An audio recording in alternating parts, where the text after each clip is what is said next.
folks. Just a reminder to anyone who might have just got here, there's some refreshments in the back corner. Everyone help yourself. Again, there are refreshments in the back corner. Please help yourselves.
Good evening, everyone. We'd like to invite everyone to please take a seat. We'll be beginning our meeting momentarily. Thank you. Including the board.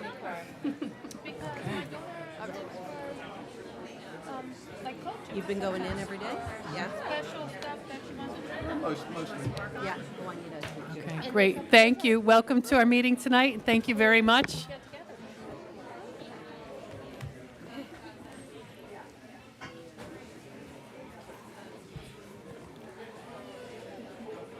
My socks keep going down. I hate that. I know. I'm like, wait. Look like you lost the elastic. I'm gonna throw you out as soon as I get home. Right. I would take them off and throw them out here. Just throw them at people. Like, there you go.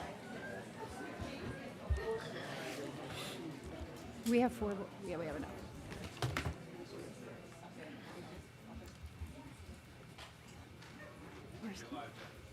Okay.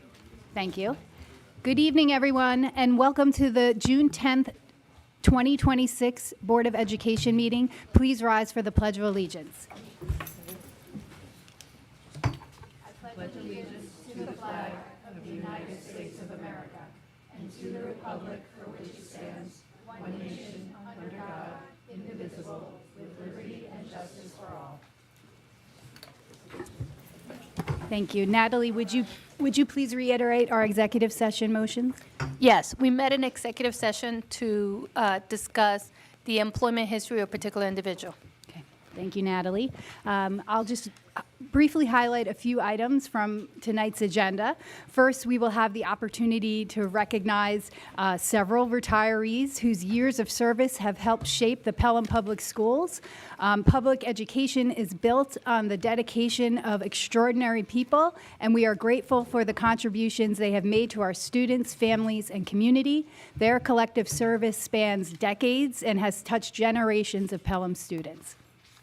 We will also be considering the appointments of Jeanette Connolly as interim assistant principal of Pelham Middle School and Rob Castagna as interim director of health, physical education, and athletics. Mrs. Connolly has had an extraordinary impact during her years in Pelham. She has touched the lives of so many students who have passed through the high school, and her leadership of the Bridge Academy has been exceptional. I know many students and families have benefited from her work. I am excited to see the positive impact that Mrs. Connolly will continue to have in our middle school community.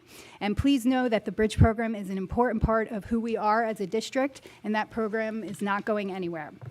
With respect to athletics, we are fortunate to welcome Mr. Castagna as interim athletic director. Pelham already has a robust athletic program with record levels of student participation. His role is to continue the strong foundation established by Mr. Toombs while helping us evaluate the future needs of the program, including thoughtful growth that is aligned with student interest. I also want to recognize our National Merit finalists, Armand Brummett and Eloise McGibbons. This is an extraordinary achievement and a testament to their excellence in academics, service, and leadership. Congratulations to both of them. We also had the opportunity to celebrate so many outstanding seniors at Senior Awards last week, which was a wonderful reminder of the talent and character of the class of 2026. We look forward to celebrating the entire class at graduation next Saturday. Finally, tonight, even though he's not here this evening, we also recognize our student board member, another outstanding senior, Nick DeGennaro. Nick has represented the student perspective thoughtfully throughout the year, and we are grateful for his service. As he heads to Binghamton University, we wish him every success and thank him for his contributions to the board. With that, I'll turn it over to Dr. Chapman. And actually tonight I'll be foregoing my superintendent's report in lieu of our retiree honoree. So I'm going to Get started. pass it to our student board rep. Okay. Thank you. I'm going to do the student recognition after that. Okay.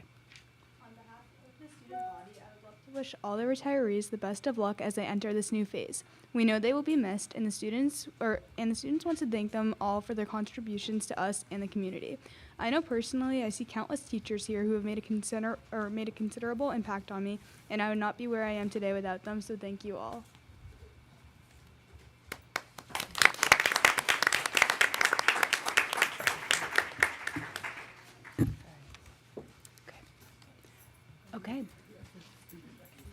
Okay, next, we have our student recognition, yes.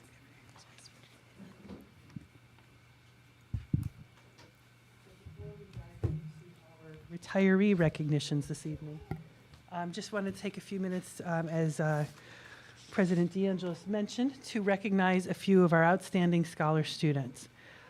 Tonight, each year we are blessed to have students that achieve at incredibly high levels, and tonight we're here to honor two. One of them could not be with us, but that's okay. We're going to honor her anyways. Tonight we have two National Merit Scholar finalists from Pelham Memorial High School that we're honoring tonight. National Merit Scholar Program is an annual academic competition that identifies and honors exceptionally talented high school students from the United States. Its primary purpose is to promote academic excellence, encourage students to reach their highest potential, and connect outstanding scholars with college undergraduates. Students are identified for this process through their performance on PSAT exams, and it shines a spotlight on our nation's brightest high school students, providing prestigious academic credentials that can certainly significantly enhance their college admissions prospects. It also enters them into a scholarship program. So we're very excited tonight as we continue to promote a culture of learning and as these students demonstrate the outcome of that and the best and brightest of who we are as a school. Please join me in congratulating Armand Brummett.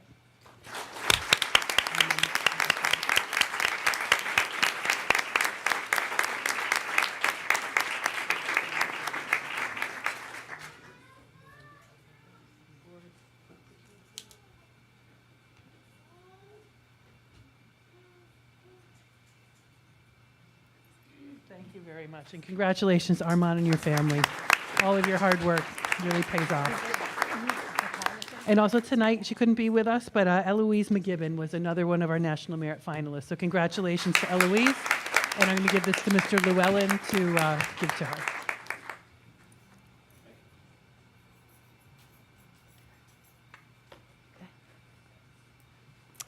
Okay. Yeah, next, we are ready to get started with the retiree recognition. Yes, this is one of those nights that it's one of my favorite, yet the ones that I wish never came, because they are bittersweet for us as we have the opportunity to celebrate the incredible careers of so many people and at the same time start to say goodbye. So my goal is to get through tonight without crying. I believe I'm going to fail, but hope springs eternal. So good evening, honorees, administrators, colleagues, family, and friends. It is a profound honor to welcome you tonight to this special event. We're here to celebrate the incredible impact each of our honorees has made within the Pelham School District and to express our deepest gratitude for their dedicated service to our students and families. Tonight we honor 9 dedicated district employees, including administrative professionals, teaching assistant, school nurse, and teachers at both the elementary and secondary level, and an administrator. They represent 220 years of combined experience and service to the Pelham schools.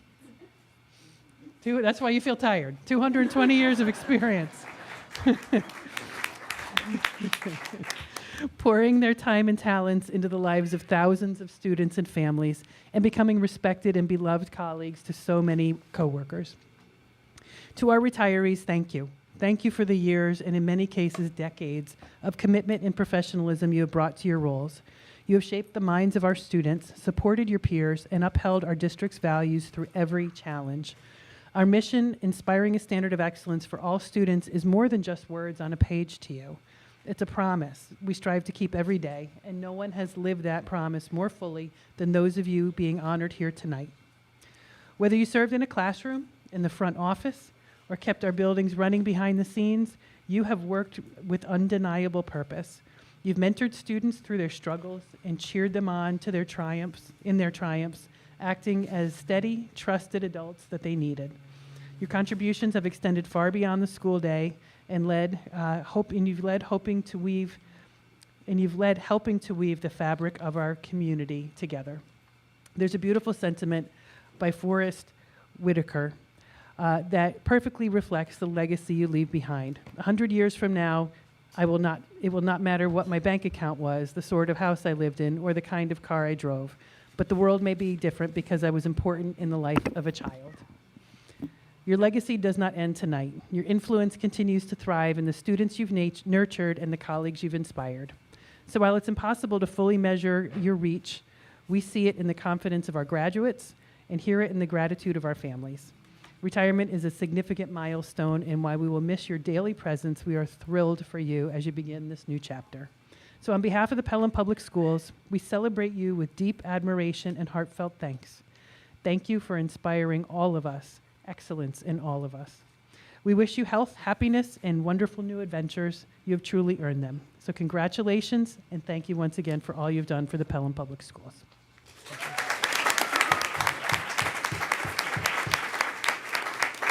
And at this time, I'm going to invite Dr. Tricia Fitzgerald, our Executive Director for Human Resources, to facilitate the remainder of our celebration tonight.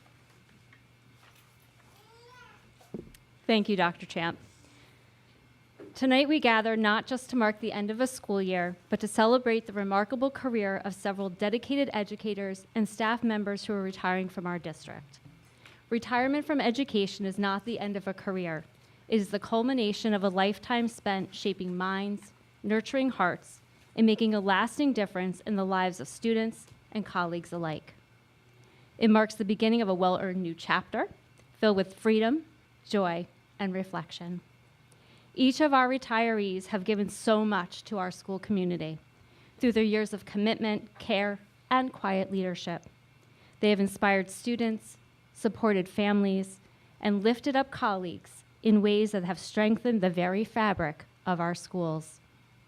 To help us recognize each retiree individually, I'd like to invite the administrator who knows them best to say a few words to honor their incredible impact. We'll begin with the retiree recognition of our elementary colleagues. Behind every great school is a champion for students, a trusted colleague, and a lifelong learner.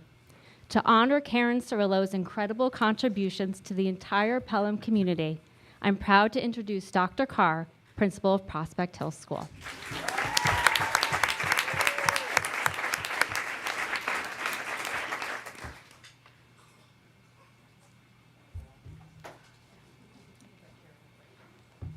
I'm going to invite you up, Mrs. Cirillo.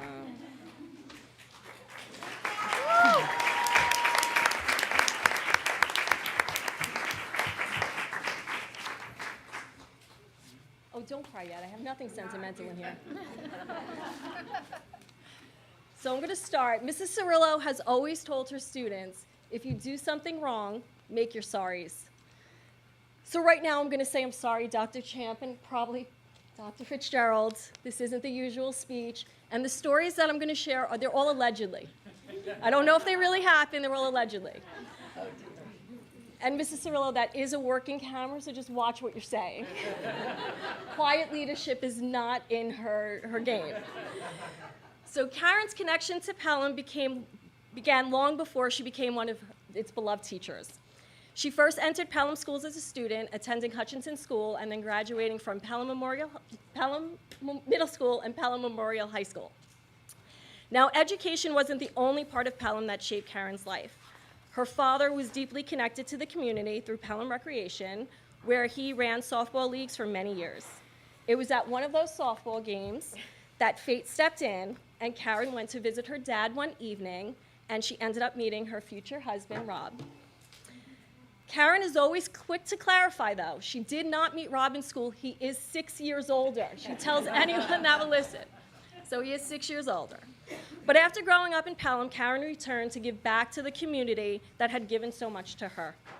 Karen was hired in 1991 and has had a remarkable career in Pelham schools. She taught kindergarten both at Siwanoy and Colonial, bringing her talents to Prospect Hill, where she taught 2nd and 4th grade. Now, when you think about Karen Cirillo, it is impossible to separate the teacher from the person. Karen has always been unapologetically herself, loud, bold, passionate, hilarious, creative, and completely devoted to children. And the kids absolutely loved it, and so did the parents. In fact, Karen's probably the only teacher I know who could accidentally show something that maybe wasn't exactly in the plans of a classroom lesson and somehow receive thank you notes from the families. Now, to be fair, Karen's technology adventures became somewhat legendary over the years. There was a time where she didn't quite preview a search before showing it to the students during a lesson connected to an article, Supersize Me, which resulted in an image appearing that I don't think anyone in the room was prepared for. It happened my first year as principal, and Karen came over to me in the lunchroom and said, "Boss, I did it. What do you want me to do?" And I said, "I want you to write an apology letter." She said, "You do?" And I was like, "Yes, you have to write an apology letter." Now, most people would be mortified by that. Karen, she owned it, she made her sorries, and somehow families still walked away saying, "We just love Mrs. Cirillo." And then there was that extreme weather incident, that video where you had an unexpected scream blast through the speakers at exactly the wrong moment. Again, completely accidental, again, completely Karen. Now, of course, there's also the lunch bag incidents, plural, 2. Somehow, I guess the 2 days Rob did not pack her lunch, Karen accidentally packed a special beverage that she thought was a flavored seltzer. Only Karen could turn that into a story that we would laugh about for years to come. But what made Karen so special was that every single one of those moments came from the same place. She was real. Kids knew she was real. She never pretended to be perfect, and because of that, students felt comfortable taking risks around her. They felt safe making mistakes, laughing, learning, and just being themselves. And when it comes to school spirit, nobody could match Karen. Halloween was basically her Super Bowl, and unlike the Jets, she actually won. Sorry. Go right there. She didn't dress up, she committed. Whether it was dressing as the Prospect Hill Lion and crawling across the floor, or any other elaborate costume she could come up with, she brought joy and energy into the building in a way that students never forgot. Karen believed that learning should be an experience, not just a lesson. One of the things that set her apart was her ability to bring curriculum to life. She never settled for simply teaching a concept when she can create something memorable around it. Whether students were producing podcasts during a writing unit, bringing scientific concepts to life through hands-on investigations, composing songs and dances to master math skills, designing STEAM projects, repurposing old t-shirts into reusable shopping bags, participating in signature experiences like World Read Aloud Day, where she actually built a bench out of books with the kids, taking over the tunnel painting project, the colonialism silent film that she even returned for this year. She always found a way to make learning come alive. She knew that children learn best when they are actively involved in the process. Her classroom was a place where students weren't passive observers, they were creators, problem solvers, performers, and leaders. Long after specific lessons are forgotten, the experiences she created will always remain with them. Just as importantly, she helps students see themselves as capable members of a larger community. Through our student ambassador program that she helped to create, Earth Day cleanups that she organized between schools, countless service opportunities, she taught children that learning comes with responsibility. Her message to younger teachers was also the same: give back to the community and never take teaching in Pelham for granted. One teacher, a new teacher, recently shared that Karen was among the first people to introduce herself when he arrived at Prospect Hill. From day one, she made him feel welcome and part of the family. That story doesn't surprise me. That's exactly who Karen is. She has a gift of making people feel like they belong, students, family, new staff alike. She welcomed people with open arms, a smile, and an energy that could brighten the longest school day. And perhaps one of the clearest examples of her spirit would come when the police officers would walk through our building. Most teachers just waved hello. Karen screamed, "Get in here!" And she'd have them solve a math problem in front of the class, and the police officers loved it, and it became one of those joyful, teachable moments showing children that even heroes have to persevere through challenges. Karen also has an incredible ability to reach students who struggle to see themselves as learners. She could take the most reluctant writer and make them feel like an author. One of my favorite examples is when she supported a student in writing a passionate letter to the state explaining why he disagreed with state testing. Whether or not you agreed with his opinion, Karen made sure his voice was heard. Her connection to students didn't end when the dismissal bell rang. She made it a priority to know them as whole people, their siblings, their hobbies, their families.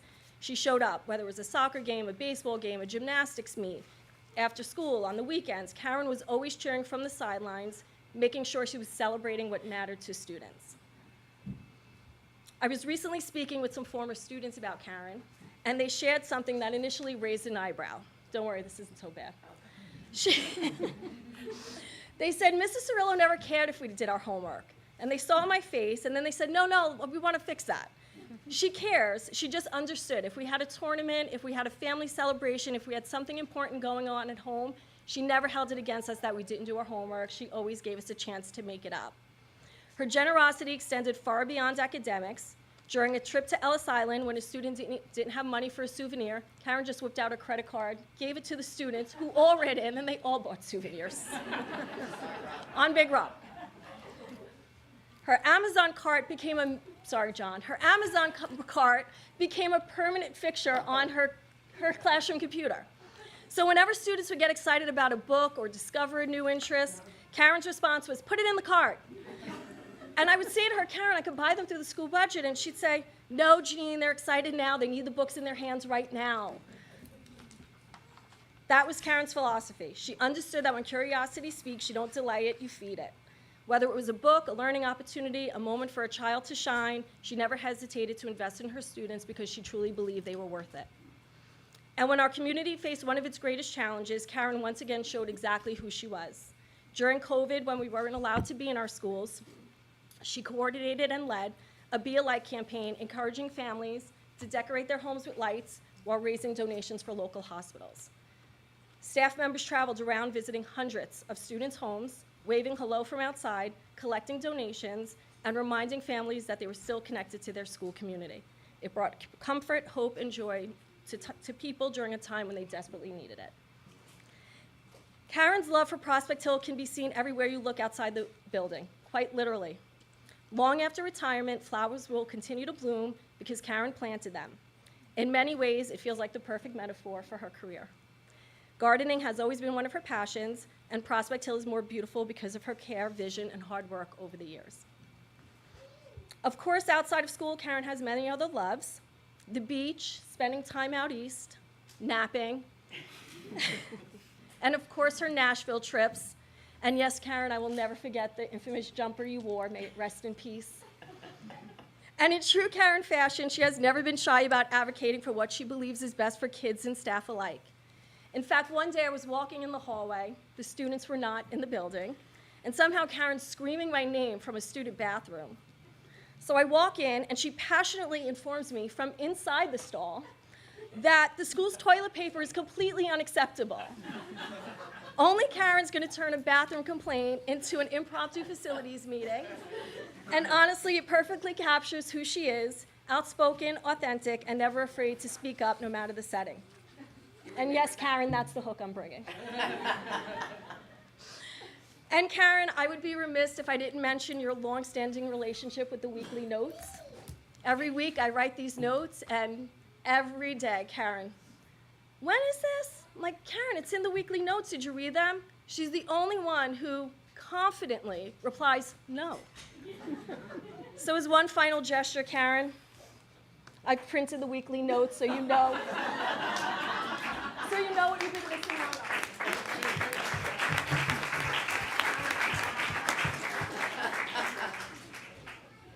But above all, Karen's joy right now is being a grandmother to Madison.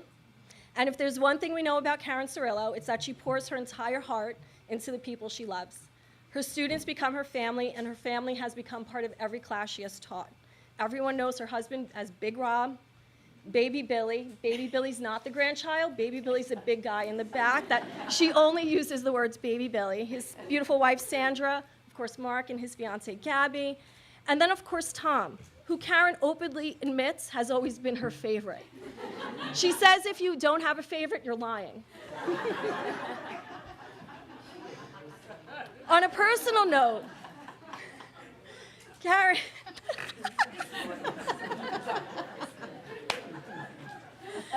on a personal note, Karen, besides being an incredible teacher, you have been an even better friend. You have been there through me through many ups and downs, both personally and professionally. My son knows you as Auntie KK, and while I miss seeing you standing at the double doors of your classroom every morning, I know you'll always be a part of my life. Karen Cirillo leaves behind a legacy that cannot be measured by the countless committees she has joined, the amounts of time she has piloted a curriculum or student test scores. Her legacy lives in the students who felt seen because of her, the families who trusted her, and the colleagues she inspired, and the community that she helped to build. Karen, thank you for the laughter, the passion, the memories, the occasional chaos, and most importantly, the love you gave so freely to the school community. Prospect Hill will never be the same without you, but it is undeniably better because of you. Congratulations on your retirement.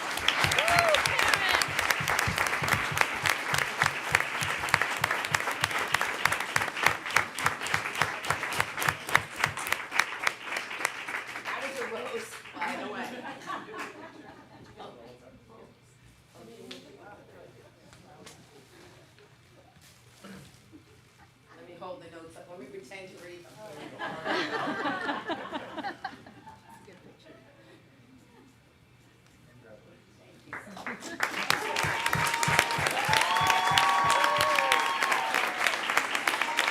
my God, look at the board. How cute.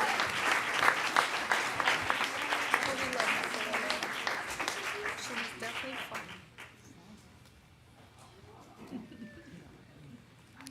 To speak on the immense legacy Johanna Cagle, a teacher at Colonial School, leaves behind for our students, staff, and community, please welcome Mrs. Garcia, principal of Colonial School, to the podium, along with Johanna.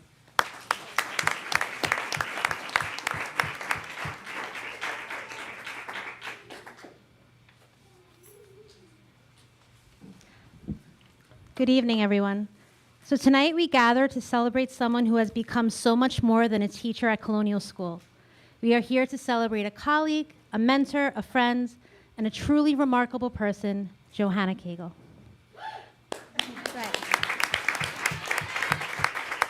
As I began preparing for tonight, I reached out to Johanna's colleagues, friends, and those who have had the privilege of working alongside of her over the years. And what struck me wasn't just the consistency of their responses, it was the affection behind them. Again and again, people would describe Johanna as collaborative, creative, funny, organized, supportive, and someone who genuinely listens. But more than that, they spoke about how she makes people feel. They spoke about her kindness, her generosity, her steady presence, and her ability to make others feel valued and understood. One colleague described her as the kinds of human we all aspire to be: kind, thoughtful, professional, supportive, trustworthy, and a wonderful friend. Another shared something that actually stayed with me. She made me a better teacher and a better human. And perhaps that is one of the most beautiful legacies an educator can leave behind. Because extraordinary teachers change people. They influence the way we think, the way we treat others, and the way we show up in the world. And Johanna has done that for countless students, families, and colleagues throughout her career. And even in her final year, she remained eager to learn, willing to try something new, and open to growing as an educator. After all these years, she never stopped evolving, never stopped putting children first, and never stopped approaching each school year with grace, professionalism, and an open heart. Johanna's story is especially meaningful because it truly comes full circle. Long before she became an important part of Colonial School, she was a Pelham student herself. Even then, those who knew her remember the same warmth, authenticity, and kindness that would later become her trademark as an educator. Her love of learning, creativity, and performance began at an early age. As a child, she appeared on Broadway in Evita. Throughout her years at Pelham Memorial High School, she immersed herself in theater, musical productions, and concert choir. Looking back, it's easy to see how those experiences shaped her as a teacher and someone who brought creativity, confidence, joy, and a sense of wonder into everything she did. After earning her degree from Iona College and later completing her master's in teaching with a perfect 4.0 GPA, Johanna became what would become an extraordinary career dedicated to children. And so throughout the years, she served Pelham in many capacities, but no matter what the role was, she approached it with humility, compassion, and a deep commitment to helping children succeed. At Colonial, she became woven into the fabric of our school community. She coordinated reading groups, organized field trips, supported students across subject areas, and helped direct and choreograph fifth grade productions. Her gifts in theater, music, dance, and performance enriched the lives of students and brought an energy and creativity to her classroom that children will never forget. And one of my favorite stories that was just recently shared with me about Johanna came from her dear friend Karen Cirillo. So years ago, don't worry, this is a good one. Years ago, Johanna was Karen's student teacher and was preparing to take over her kindergarten class while Karen was on maternity leave. And as fate would have it, Karen's son arrived early, leaving a brand new teacher suddenly in charge of a kindergarten classroom and hosting kindergarten open house for a room full of parents. So for many people, that moment would have felt overwhelming, but for Johanna, it became an opportunity. She stepped in with confidence, warmth, humor, and grace. The evening went beautifully, and from that very first experience, she demonstrated all the qualities that would define her career. And in many ways, that story feels like the perfect metaphor for education. Things rarely go according to plan, but Johanna found a way forward. She remained calm, steady, and focused on what mattered most, the children. And that steadiness became a gift to generations of students, families, colleagues, and friends. So beyond the incredible educator we know and admire, Johanna is also a devoted wife and loving mother. While so many of us have been fortunate enough to experience her kindness, patience, and unwavering support at school, her family has been blessed to experience those same gifts every single day. The care she gives others, the way she listens, encourages, and shows up for people is not simply what makes her a great teacher, it is what makes her such an extraordinary person. Throughout her career, Johanna managed to give so much of herself to her students while also being deeply committed to the people she loves most. Whether in her classroom or at home, she always led with compassion, grace, and an open heart. The same warmth that made children feel safe and valued in her classroom is the warmth that has shaped her family and the relationships she holds dear. And I think that says so much about who Johanna is. The person we see at school, the thoughtful colleague, the trusted friend, and dedicated teacher, is the very same person her family knows and loves. And on a personal note, and I think you know this, one of the greatest joys of being your principal has been watching you teach. Every time I stepped into your classroom, I found myself wanting to stay longer than I had planned. There was something special about the way you taught. It felt effortless yet intentional, calm yet engaging. And your classroom was always filled with warmth, creativity, laughter, and purpose. It was a reminder of why we do this work. Students felt safe with you, they felt seen, important, and they knew that without question that they were loved. Watching you teach, your impact, it cannot be measured in years of service, lesson plans, or report cards. It lives in the confidence you built in children. It lives in the colleagues you encouraged. It lives in the friendships you nurtured. It lives in the countless moments when someone needed support and knew they could turn to you. You made people feel heard, supported, valued, and that is a gift that lasts far beyond a school year. So as your principal, it has been an incredible privilege to work alongside you and to learn from you. Colonial is a better place because of you. Pelham is a better community because of you, and all of us are better for having had the privilege of knowing you. So while retirement marks the end of this chapter, it does not mark the end of your impact. Your legacy will continue to live on in these hallways, in the memories of your students, and in the hearts of everyone whose life you have touched. So thank you for your kindness, your creativity, your wisdom, your friendship, and your unwavering dedication to children.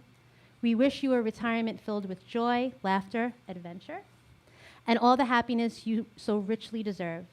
Congratulations, Johanna. You will be deeply missed, endlessly appreciated, and forever loved.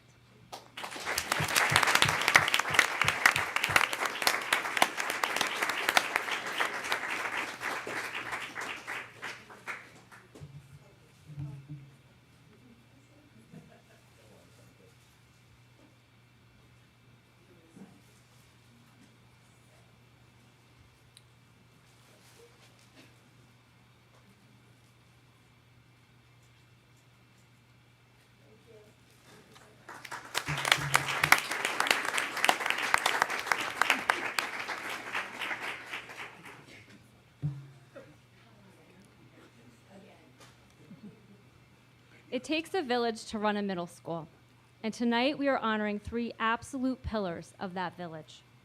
From keeping us in perfect harmony, to championing our students in the classroom, to keeping everyone healthy and safe. We are celebrating Maria Abe's House, Diana Fetta, and Margaret McCarthy.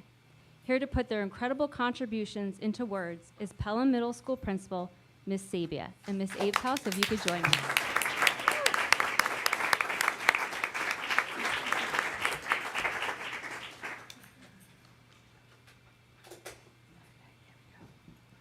It's always hard following the elementaries. For my last one, you could have done it differently. Okay. I'm just not as... So for 25 years, Maria Abe's House has been one of the heartbeats of Pelham School District. Her journey in Pelham began in 2001-2002 school year when she shared her love of music with students at Hutchison and Colonial schools before continuing her distinguished career at both the middle and high school levels. Prior to joining Pelham, Maria taught at Half Hollows Hills School District in Long Island. Maria earned a Bachelor of Science degree in piano performance from NYU and a Master of Science degree in vocal music education from Queens College. From the beginning of her career, she brought an extraordinary passion for music, an unwavering commitment to excellence, and a profound love for her students. Those qualities have defined not only her work as an educator, but also a legacy that has enriched the lives of countless students, families, colleagues, and community members. Through her gift as a musician, educator, mentor, and role model, Maria's impact has extended far beyond the music room. While her students learned to sing beautifully and perform at the highest levels, the lessons they carried with them reached much deeper. Maria taught young people to take risks, persevere through challenges, support one another, and believe in themselves.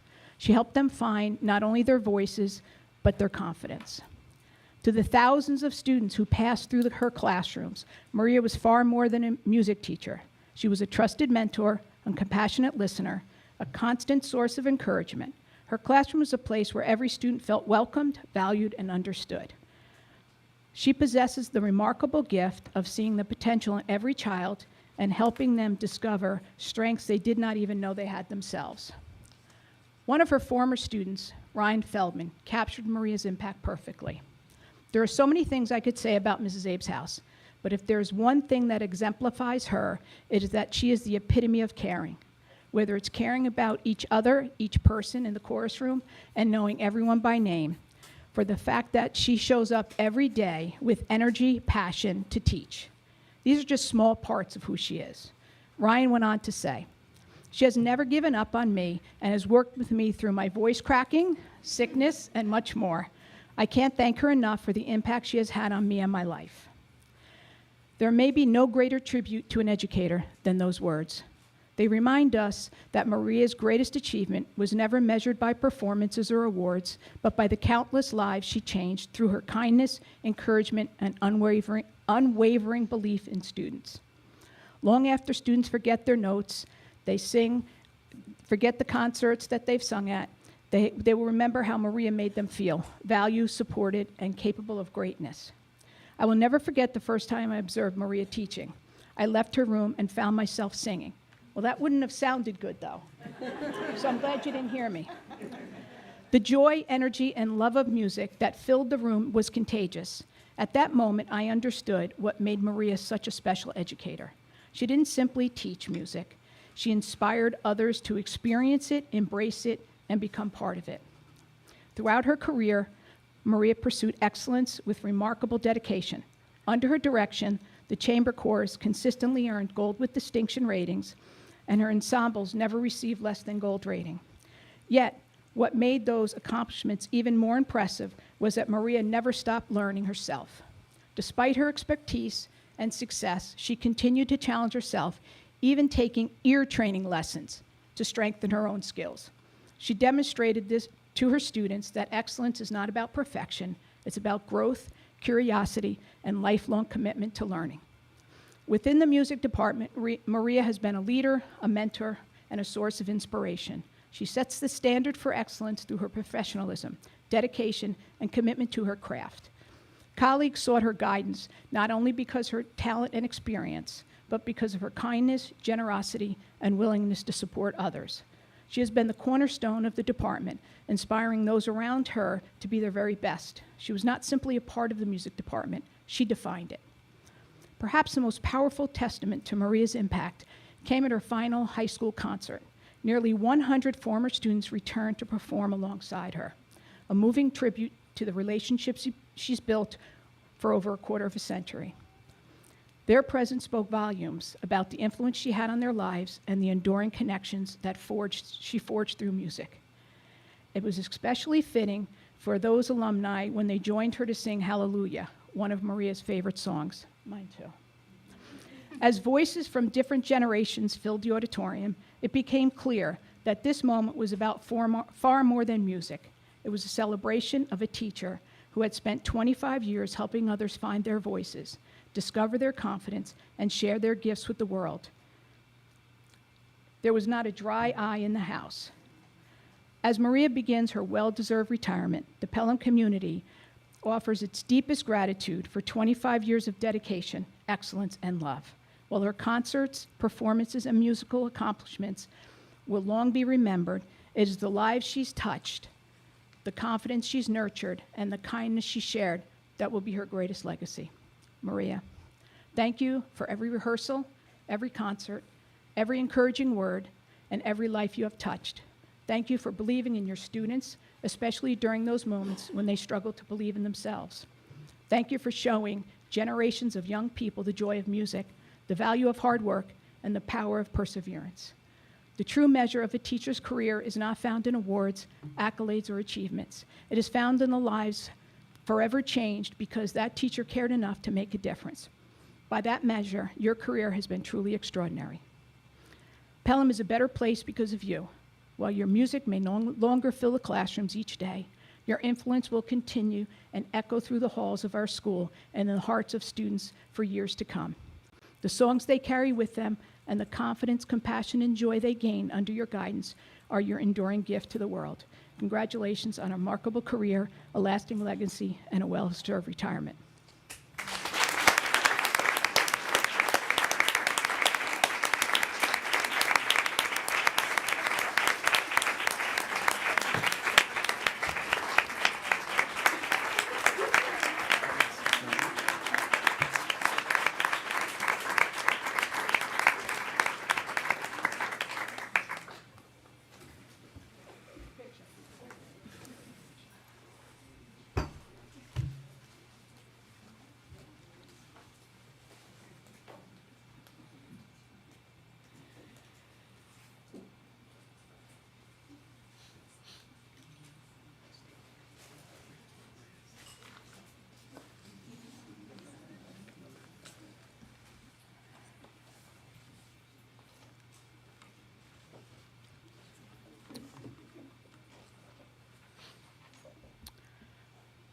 Our next retiree, Ms. Diana Fetta.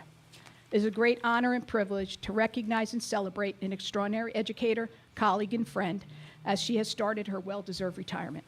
For 37 years in Pelham, Diana has dedicated her life to helping students learn, grow, and succeed.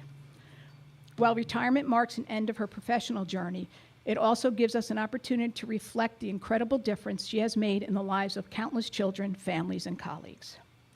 Diana's path to education began at Fairleigh Dickinson University, where she earned her Bachelor of Science degree in elementary education and English. Her career started in the publishing world, working for Macmillan Publishing for 8 years, but her passion for helping children soon led her into the classroom, where she taught at Willowbrook School at Staten Island for 2 years. Diana's journey in education continued as she served as a substitute teacher coordinator for Eastchester and Tuckahoe school districts. She then brought her talents to Pelham schools, serving as a teaching assistant at Hutchinson School and as a therapeutic special education teaching assistant at Siwanoy School. She later joined Pelham Middle School as a leave replacement and ultimately became an invaluable member of our staff as a teaching assistant. She received her tenure in 1992. Diana embarked on a remarkable career that would span nearly 4 decades. While titles and years of service tell a part of the story, they cannot fully capture who Diana is or the impact she has had on our school or community.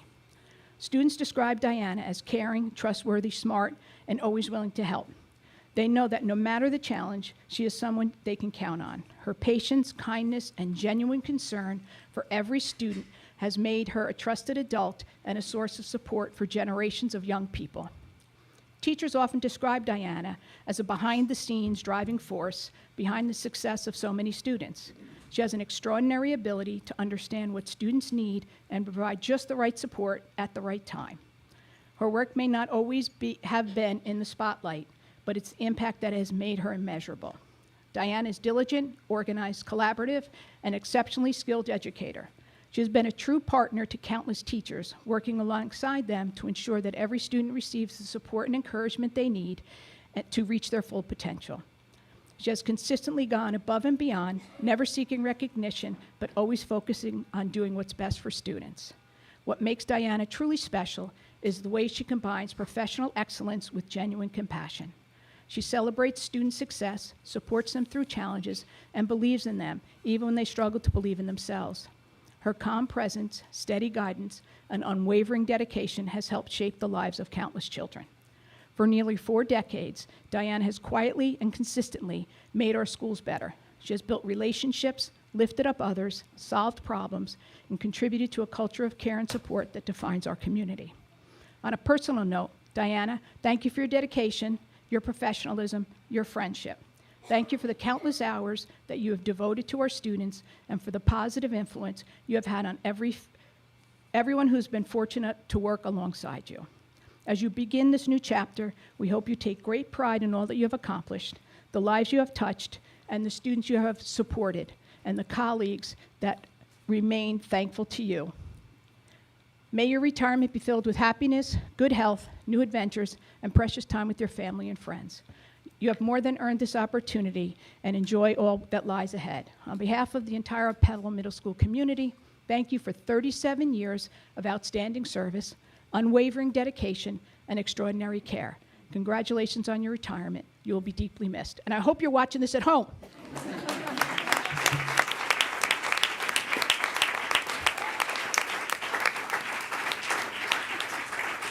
I'll take it. Thank you.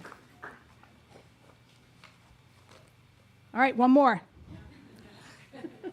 Tonight, it is my great honor and privilege to celebrate an extraordinary member of our school family as she begins her well-deserved retirement. When people think about schools, they often think about classrooms, teachers, and lessons. But every successful school also depends on caring individuals who work behind the scenes to ensure that every child feels safe, supported, and cared for. For the first 25 years, Margaret McCarthy has been one of those people as our school nurse. Margaret's journey in healthcare began with earning a Bachelor of Science in Nursing from the College of Mount St. Vincent. She then built an impressive and diverse career, working in pediatrics at Columbia Presbyterian Hospital Oncology and Our Lady of Mercy Medical Center, and later St. Agnes Children's Hospital. In 2001, she brought her knowledge, compassion, and expertise to Pelham Middle School, where she found a new way to care for others by serving the students, families, and staff of our school community. As our school nurse, Margaret has cared for countless bumps, bruises, headaches, illnesses. I think everybody walks around with an ice pack in our school. But her impact extends far beyond bandages and ice packs. She has been a source of comfort for anxious students and a reassurance presence for worried parents, a trusted colleague for faculty. Her office has been a place where students receive not just medical care, but also kindness, compassion, and understanding. Middle school can be a challenging time in a young person's life, believe it or not. Students arrive each day carrying not only backpacks, but also worries, fears, and struggles that are not always visible. Margaret has always had a remarkable ability to see beyond the symptoms and connect with the students as individuals. She listens when they need somebody to talk to, encourages them when they lack confidence, and helps them navigate difficult moments with grace, patience, and genuine care. Throughout her career, Margaret has demonstrated professionalism, dedication, and an unwavering commitment to the well-being of every student that is entrusted to her care. Her colleagues describe her as diligent, caring, and an excellent communicator. She is deeply respected and admired by staff, families alike. Her calm demeanor, sound judgment, and steady presence have guided our school through everyday challenges as well as extraordinary circumstances. Margaret has been far more than our school nurse. She has been a trusted partner, a compassionate advocate, and a friend to many. She has helped create a school environment where students feel safe, valued, and cared for, and her contributions have made Pelham Middle School a better place for all of us. On a personal note, Margaret, thank you for your friendship, your support, and your dedication. Your caring nature has touched the lives of countless students, families, and colleagues. The difference you have made in this community cannot be measured, but will never be forgotten. While your retirement marks the end of an incredible chapter, your legacy will continue to be felt in the halls of the school for many years to come. The students whose tears you dried, the families who's reassured, the colleagues who you supported will carry those memories with them long when you're gone. As you begin your new adventure, we hope you find time to enjoy all the things that bring you happiness, your children, your grandchildren. Spend precious times and moments with families and friends. On behalf of the entire school community, thank you for your years of service, compassion, and dedication, and the countless ways you've made a difference in our students' lives. Congratulations on your retirement. You will be deeply missed.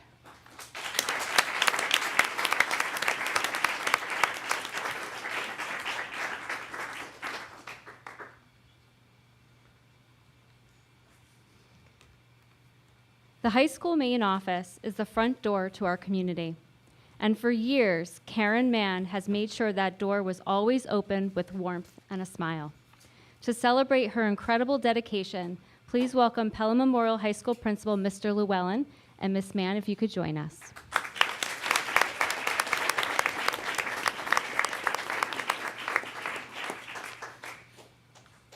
Hello, Karen.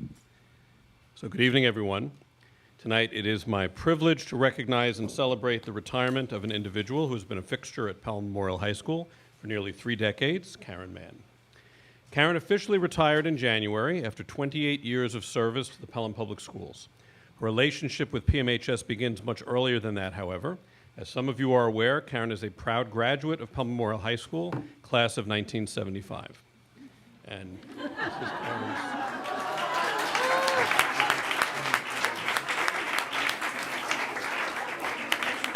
Wasn't she adorable?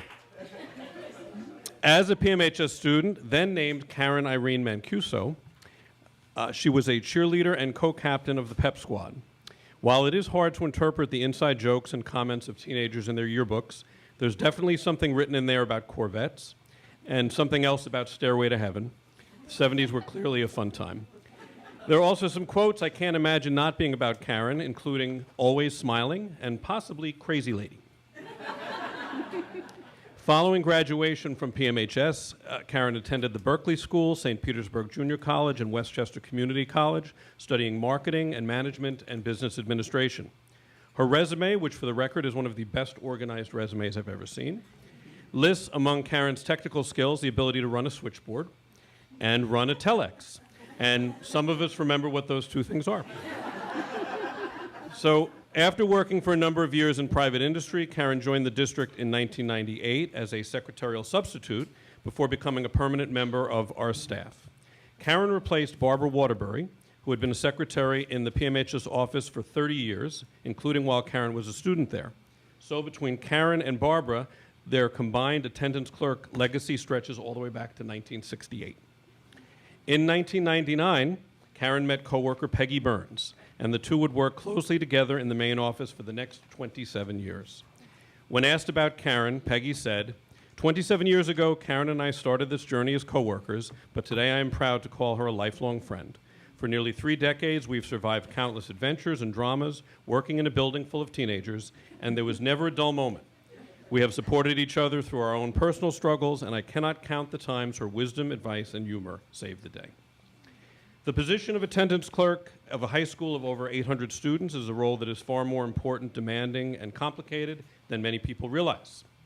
On any given day, Karen managed hundreds of emails, phone calls, and student visits. She tracked attendance, processed field trip requests, managed late arrivals and early dismissals, coordinated substitute teacher rosters, maintained student records, distributed locker assignments, handled ID cards, updated emergency contact information, and answered countless questions from students, parents, and staff members. The sheer volume of work completed each day is truly remarkable. The accuracy and professionalism with which Karen completed it each day is even more impressive. But what made Karen truly special was never about what she did, but how she did it. Karen brought an extraordinary combination of competence, compassion, and common sense to her work. She understood that every attendance note, every phone call, and every student standing at the counter represented a real person who needed her help. She approached every interaction with professionalism, patience, and care. As attendance clerk, Karen's was the first face people saw when they came into the office. It was a delicate balancing act she accomplished each day to be friendly and approachable, but still able to hold students accountable for their behavior and their actions. And I can say from experience that if you were a student at PMHS, you did not want to walk into the office with an attitude. Karen took great pride in her work, built positive relationships with students and families, possessed exceptional knowledge of both PMHS, I really have to start saying that better since I'm the principal, or change the name, and the Pelham community, and consistently demonstrated genuine care for students and their well-being. Her impact extended far beyond attendance records and office procedures.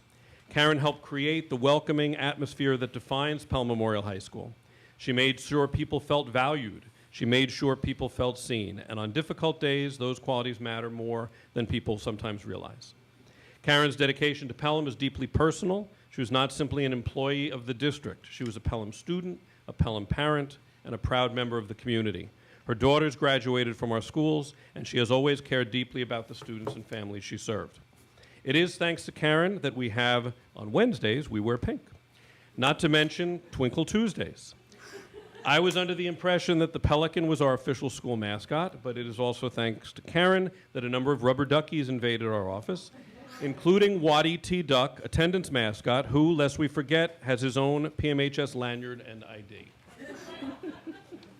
Assistant Principal Dr. Kerry Titone recently shared that she misses Karen's, quote, sass and sparkle. She says she appreciated her teaching me the ropes as she had institutional knowledge that she shared with me in a way I could never have learned on my own. Sometimes this included a really nice sandwich from somewhere in town that I hadn't yet learned about. And notice I said sandwich to avoid saying wedge, which as a Long Islander is not a real word. You all made it up here in Westchester, so I refuse to say it. So, as we've come to understand, institutional knowledge is one thing, but sometimes what you really need is a good sandwich. As we speak, Karen is about 6 months into this next chapter of her life. She has been spending lots of time spoiling her grandchildren. Many or all of them are with us tonight. They're all here. But also finding the time for cooking, traveling, and evidently riding Harleys, which I'd like to see. Karen, on behalf of the administration, the faculty, the staff, students, families, and the countless people whose lives you've touched over the past 28 years, thank you for your professionalism, your dedication, your kindness, your friendship, and thank you for the countless ways, both large and small, that you helped make Pelham Memorial High School a better place. We are grateful for your service, proud of your legacy, and excited for all that lies ahead. Back in 1975, Karen's yearbook quote was as follows: "The happiest people are those who have no reason to be happy except they are." I'm not sure what that means.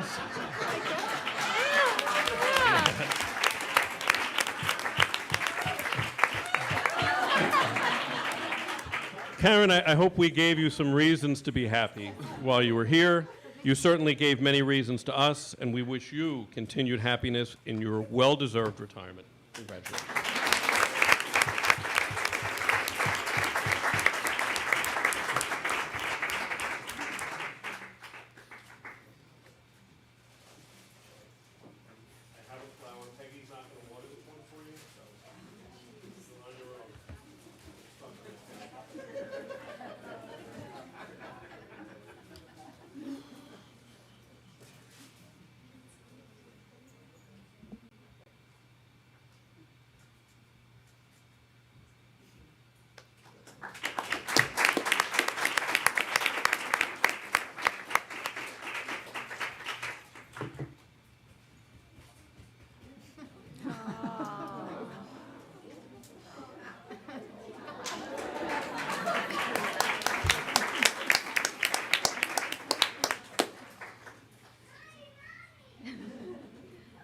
Christina Prignano's impact reaches far beyond the walls of a single classroom.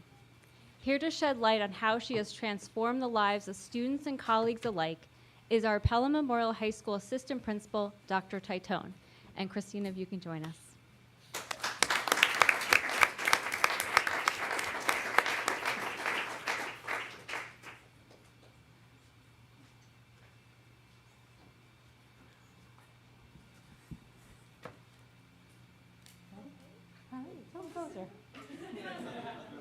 Teaching a class at 8 in the morning to a room of tired teenagers is not for the weak. But for the last 28 years, Pelham has had a spark of pure energy on faculty. She walks into her classroom with a joyful smile that can transform the morning. I'm talking, of course, about our Senora Cristina Prignano. Cristina began her journey in Pelham in September 1998, teaching part-time at the middle school, teaching Latin and French. But as we all know, there's nothing part-time about Cristina or her energy. Prior to Pelham, she taught Italian, Latin, and Spanish in Valley Stream, Oceanside, Sewanee, which probably only a few of us can actually pronounce correctly, the Bronx, and Edgemont. She has a BA from Hofstra University and an MA from SUNY Stony Brook. Professionally, Cristina is the ultimate team player, a fierce grammarian, and a true linguistic superhero. Whenever the district was in a bind, Cristina stepped in to help. Need someone to teach French? She's certified, she's on it. The ultimate showing of teamwork and flexibility, though, was when Ms. Prignano single-handedly saved the Latin program, teaching it for 9 incredible years despite not even being certified in Latin. Let's just pause and think about the effort that took. We appreciate it. At one point, the combination of expertise resulted in Cristina teaching 3 different languages with 5 separate preps across 2 different schools. For all non-educators watching and in the room, to say that was not ideal would be an understatement. It was an absolutely unprecedented teaching assignment, and she handled it with grace, mastery, and her signature enthusiasm. Over nearly 3 decades, she hasn't just taught languages. She has built a lasting legacy spanning entire Pelham families, teaching multiple siblings and turning classes into something akin to a living room in a home where students become family. And now, la pensione meritata finalmente è arrivata. The well-deserved retirement has finally arrived. Now, we can't talk about Cristina without acknowledging her wonderful quirks about who she is. Her colleagues share that she can be bat-like, that every window shade must be down in her classroom. She loves the light in her spirit, but not on the board. If you have ever shared a classroom with Cristina, you have undoubtedly received a legendary Post-it with the do's and don'ts of the classroom. And while most of us are trying to survive in the fall of each year, there was the one time that Cristina asked about next year's schedule in October. And among her hidden talents, she knows almost every single phone extension in the district, and she can tap dance. Outside the classroom, Ms. Prignano has given Pelham so much to the community. She was the devoted advisor of the Italian Club for many years, a reader of National Honor Society application essays, and has chaperoned many a music department trip, and those trips are some of her most treasured memories in her career. Along those lines, the Olympics is her most favorite day of the year. We know that in retirement, Cristina will have time to enjoy more travels, such as cruises. We don't have to watch the clock for her favorite meal of the day, breakfast.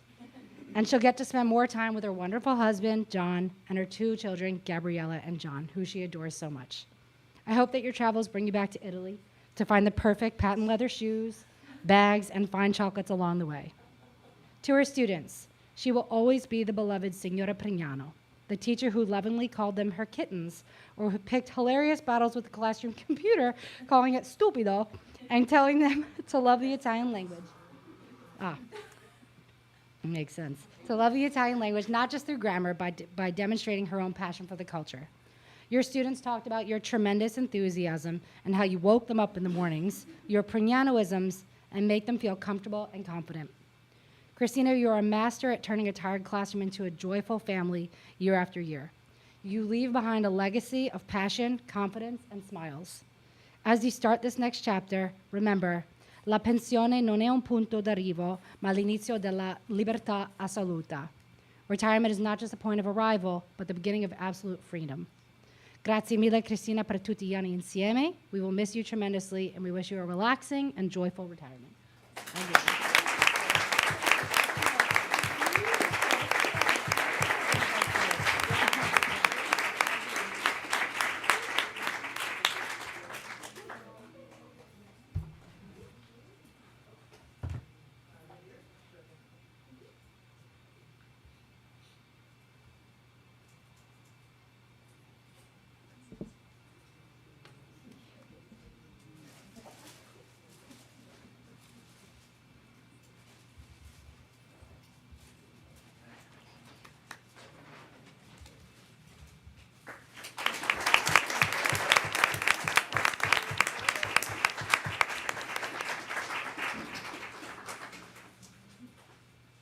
It takes a remarkable person to leave a lasting mark on an entire school district. To capture what Kim Scalisi has meant to our students, staff, and community over the years, I'll turn the microphone over to Mr. Farrell, our Director of Counseling. And Kim, come join us.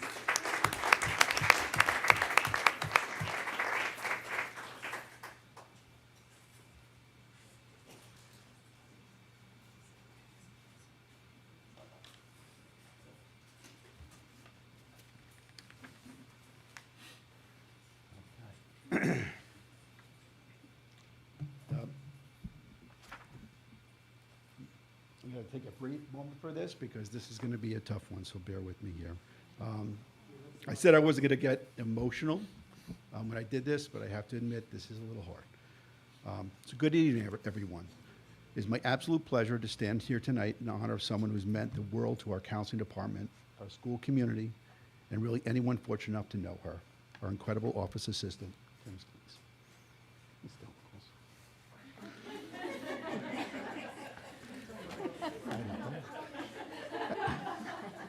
Ms. I know. As we gather tonight to celebrate the extremely special person, it's hard to believe that Kim has been part of the Pelham Memorial High School Counseling Office for the past 24 years, following a wonderful time in the special ed office. She's been our office assistant for more than 2 decades, actually longer than I've been here. And during all those years, I've actually had the privilege of working with her. She's been my right hand. She's helped implement, organize, coordinate more activities that I can even count.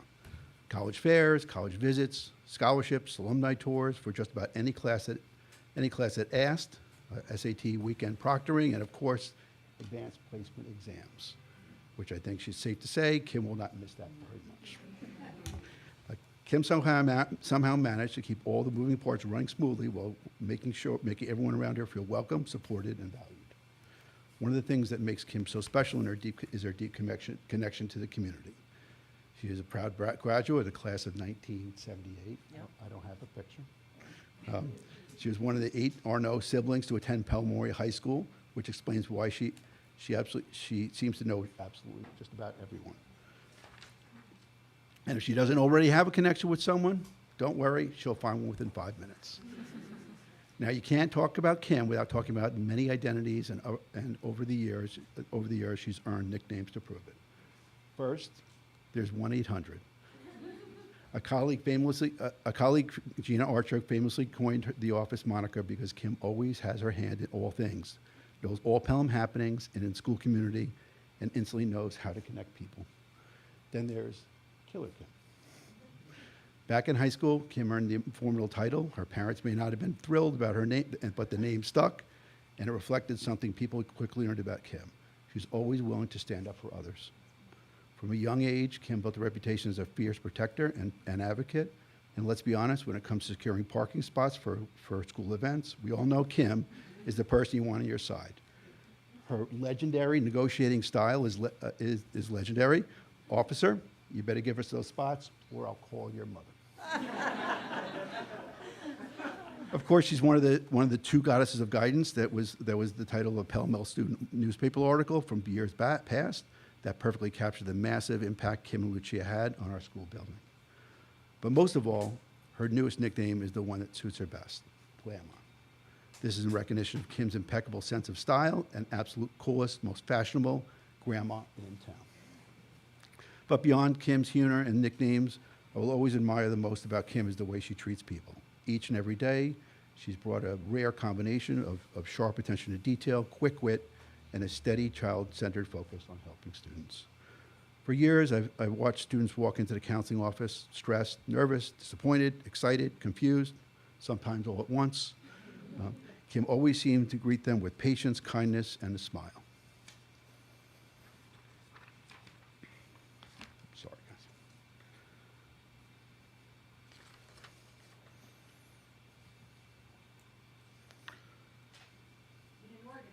guys. I know. I should have done back to forth. You didn't ask me.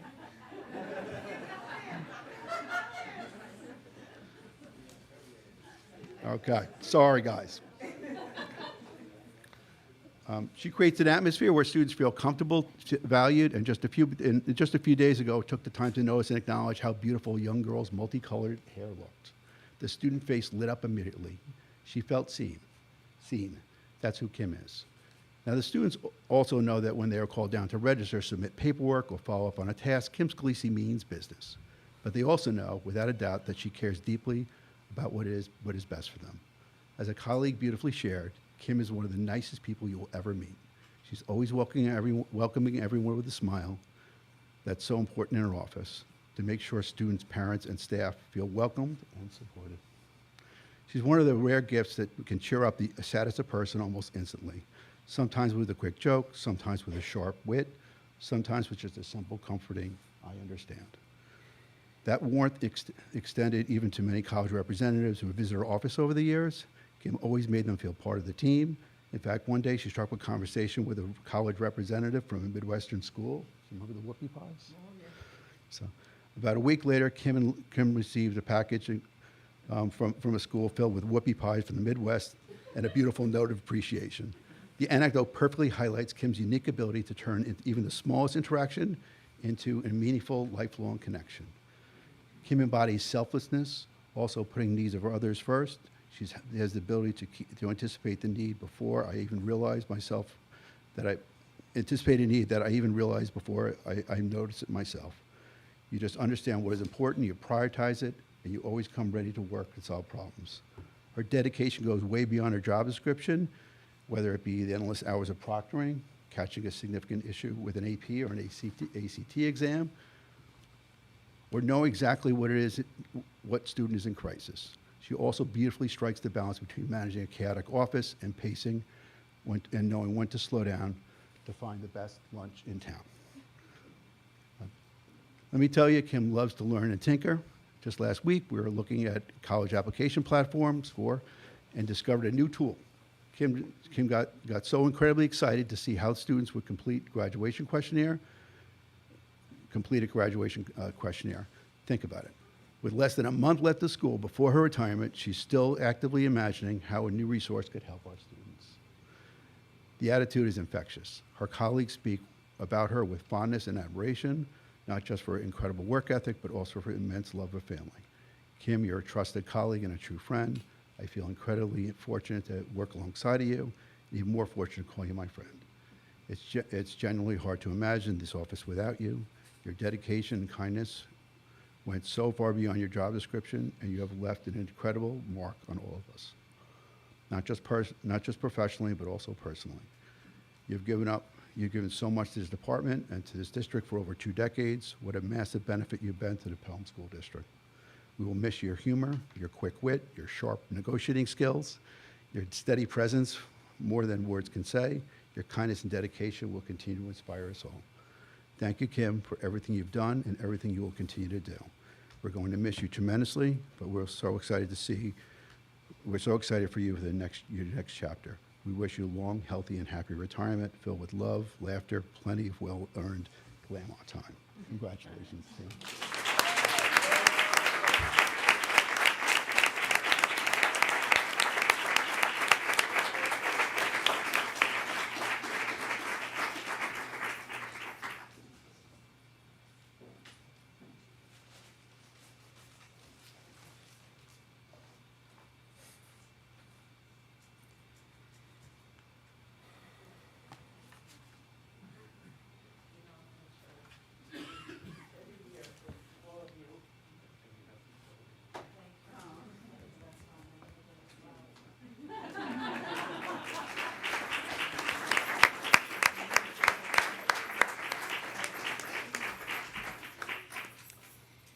All right, Lynn, take a deep breath. Either I had a lot of caffeine or I'm going to have a hard time with this one. So to close out our evening, we want to honor a leader who has defined what it means to lead with both strength and heart. As our middle school principal, she has been a tireless champion for every student who walked her halls, every family she served, and every staff member she led. To me, I know. And once I start, I can't stop, so I'm going to keep going. And to so many of you here tonight, she has been a trusted colleague, a confidant, and an inspiration. Yep. She isn't just retiring. She's leaving behind a legendary blueprint of what a great educator should be. To put this incredible true legacy into words, good luck.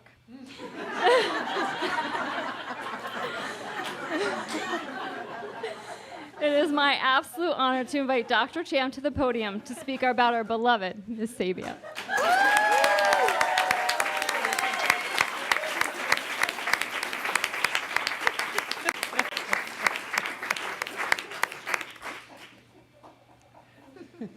Well, I was already not feeling up to the job. So yeah, there are certain moments in my career here in Pelham where you realize something really important is being said, and you realize how short you do feel to the job. And the small list, and I'll tell you afterwards, some of the other people on that list, you'll know them and you'll know why. But tonight's one of those. So, and I think kudos to my colleagues too for their eloquent words, the way that they know their staff and the staff that have been a part of our schools for so many years. You are what makes Pelham special. So thank you, and thank you for your beautiful words. I'm going to give it my best shot, knowing that nothing I'm going to say tonight can even begin to capture all of what Lynn Sabia has meant to all of us. In 2021, when I had the honor of standing up here and recommending Ms. Sabia for tenure, I shared that I make many big and small decisions each day, and one of the best and easiest had been the recommendation of Ms. Sabia to be the principal of Pelham Middle School. Tonight, while honoring her retirement, is one of the hardest and most bittersweet for me, for many of us here tonight, but one that is most celebratory and deserving for her. Who could have imagined that the strong-willed independent child who quit first grade would someday grow up to leave such a distinguished mark on the lives of thousands of staff and students over decades in public education? That's Lynn Sabia.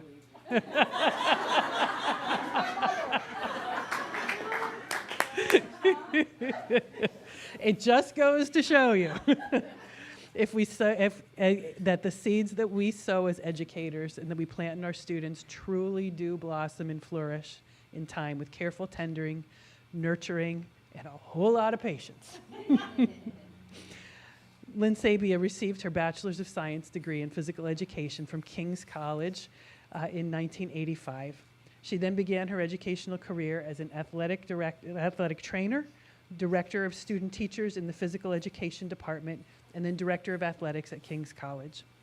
After receiving a master's degree in physical education, athletic administration, and coaching from Montclair State University in 1994, she became the director of athletics and physical education, conflict resolution, and peer mediator and community service program supervisor, a lot of jobs all in once, at Greenberg, North Castle, and Dobbs Ferry.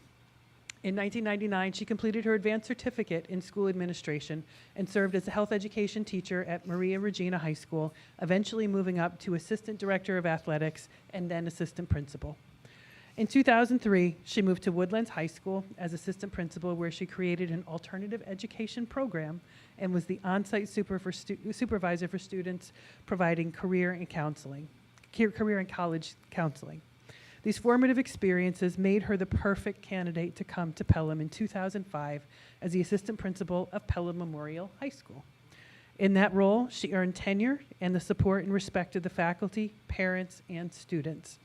One of her most notable and lasting contributions, and one that you will see as a theme tonight, that has directly changed the lives of students for the better, is the establishment of the Bridge program. And as if the role of assistant principal was not enough, in 2021, she also took on the role of district athletic director for a while. In 2010, seeing the need for someone with her unique skill set, the district appointed her to Pelham Middle School as assistant principal. In this role, she once again established herself as a trusted and respected leader by students, parents, staff, and colleagues. She demonstrated her skills as an instructional leader, helping Pelham Middle School to achieve its status as an International Baccalaureate World School. And then finally, in 2018, she moved to the top seat as principal of Pelham Middle School. Not being one to rest on her laurels, she has led the school through a full reauthorization and additionally established the school as a no place for hate school, a 2-time New York State and School of Character and National School of Character. She has served as an active contributing member on the district's Diversity, Cultural Competence, and now School Culture and Belonging Committee as a passion in her life. She has served on our Safety Committee and Policy Committee. She has been a driving force in multiple strategic plans, setting direction for the district, and has been on countless hiring committees and served as well in leadership for the Pelham Administrators Association in her years.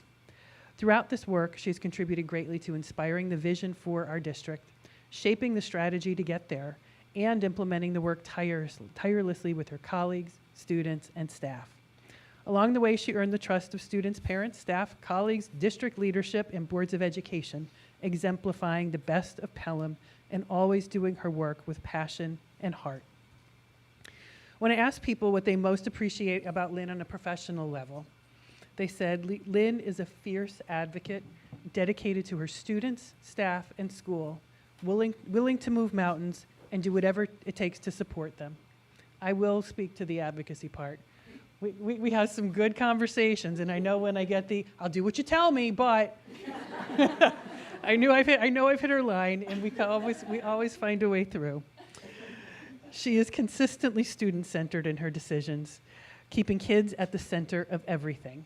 She is genuinely appreciated for her willingness to listen and support others, regardless of their role.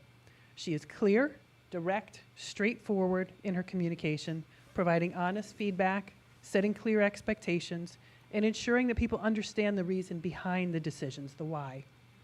Lynn is described as masterful under pressure, staying calm, cool, and collected in chaotic circumstances. We know that rarely happens at a middle school, but yes. Providing stability with true grace. She's never afraid to face issues head on, have tough conversations, and navigates challenges with strength and conviction. People value her genuine belief in community, her focus on teamwork, collaboration, and ensuring staff feel part of the bigger collective, part of the we.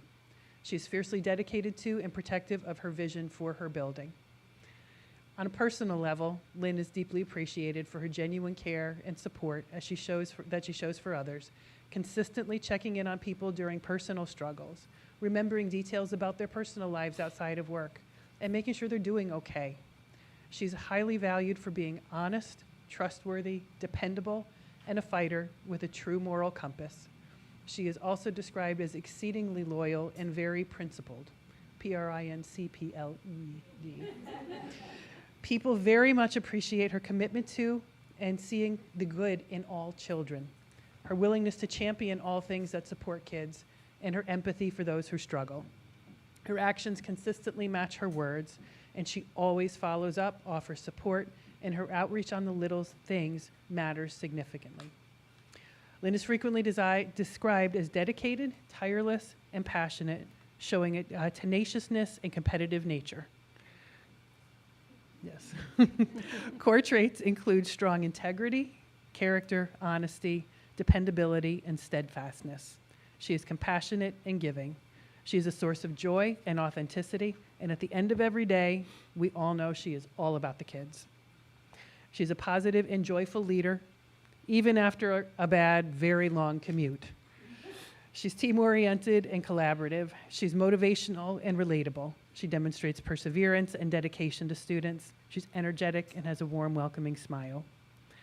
When asked what people will miss most about her, working with her, they said, following her advice. Her advice, her guidance, mentorship, and wisdom. She's a trusted colleague, partner, and collaborator whom people would call for advice or her take on situations. They'll miss her inspiration and support. Lynn is an educator who deeply believes in young people and helps staff believe in themselves and their decisions, pushing them to look at situations from every angle. She's a positive force and literally the heartbeat of the middle school, making it feel like home for staff and students alike. They will miss their personal connections. That's her friendship. She's someone who listens, cares, and does not judge. Simply put, they will miss everything. Lynn, on a personal level, I have treasured, this is where it goes, I have treasured your strength, loyalty, candor, and insight. You've been a wise counselor, a faithful protector.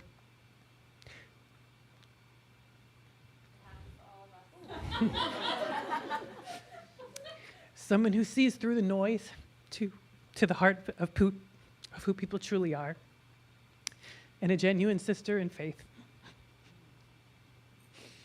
You've treated everyone with the dignity they deserve and are leaving a powerful example of faith, hope, and love in action.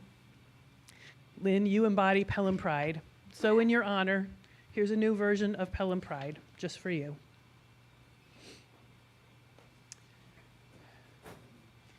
Pelham's Pride. Pelham Middle School Principal Lynn Sabia. Passionate leader who has dedicated decades to public education and championed students at every turn, ensuring kids were always at the center of everything. That was P. R, respected advocate, willing to move mountains to do whatever it takes to support staff and students with unwavering strength and conviction. I, inspiring presence, who helped Pelham Middle School achieve international baccalaureate status, fostered a school of character, and served with a fierce, loyal heart. D, dependable, a dependable mentor whose wisdom, guidance, and heartbeat presence make the school feel like home for the entire community. And E, empathetic friend who truly sees the good in every child, offers support through any challenge, and leaves behind a powerful example of faith, hope, and love. Lynn, we wish you all the best. Thank you.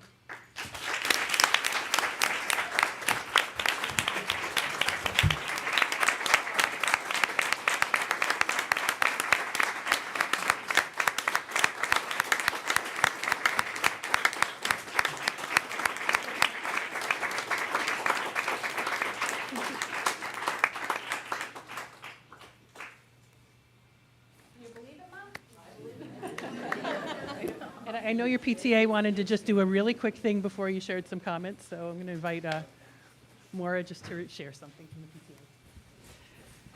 Thank you. On behalf of the Pelham, I'm the president of the Pelham Middle School PTA, and I just wanted to say to Lynn and to all of you, this will be very short. In the opening scene of my all-time favorite musical, Dear Evan Hansen, two moms are asking the question, does anybody have a map? And they say, does anybody happen to know how to do this? How the hell to do this?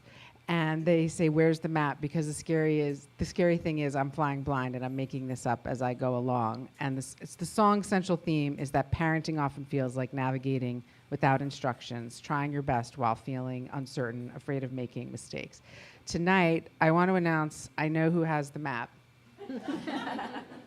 Lynn Sabia has the map and has patiently directed countless middle school parents over the hurdles and through these, what I can only describe as dramatic and mysterious years to get to the end of middle school intact. And I'm personally profoundly grateful and will never forget you and the lasting contribution you have made to our district, the kids, and the parents who have been in your care. To honor Lynn's contributions to our school and community, the Executive Committee of the Pelham Middle School PTA renamed the PMS PTA Scholarship to the Lynn Sabia Legacy of Character Scholarship and awarded it to Eleanor Swirsky on Wednesday, June 3rd. The scholarship reflects a legacy of purposeful leadership and student-centered excellence throughout her career. She championed these initiatives and strengthened school culture, elevated voices of students, and helped secure Pelham Middle School with the recognition as a National School of Character. And this scholarship recognizes a student who not only achieves that, but contributes to someone who leads with character, acts with intention, and leaves this community better than they found it. And that's what you have done, Lynn. So thank you so much. And we hope to see you next year at the Senior Awards giving out the scholarship. Yeah.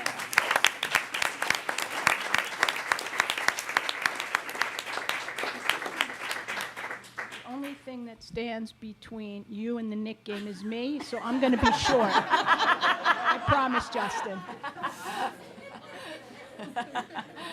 I'm going to try not to cry, but if the superintendent can, I can. After 42 years in education, standing here today is one of the most emotional moments in my career. As I reflect on this remarkable journey, I'm filled with gratitude for the Pelham schools and the extraordinary community. Serving here is one of the true blessings. The relationships, experiences, and memories I have gained along the way have enriched my life in countless ways. My journey in Pelham has been filled with purpose and growth. from serving as assistant principal at Pelham Memorial High School and helping create the Bridge Academy, becoming the assistant principal and later principal of the middle school, each role has had a special place in my heart. Every step of the way, I've been inspired by people who make Pelham such an extraordinary community. The relationships I've built, the memories that I have, that I've shared, will remain among the greatest of my gifts of my career. To the students, families, faculty, staff, PTA, the friendships formed within these walls have filled my life with laughter, pride, and unforgettable memories. There were days filled with challenges, but even those moments were worth it because we walked through them together. Our students are the reason we do this work.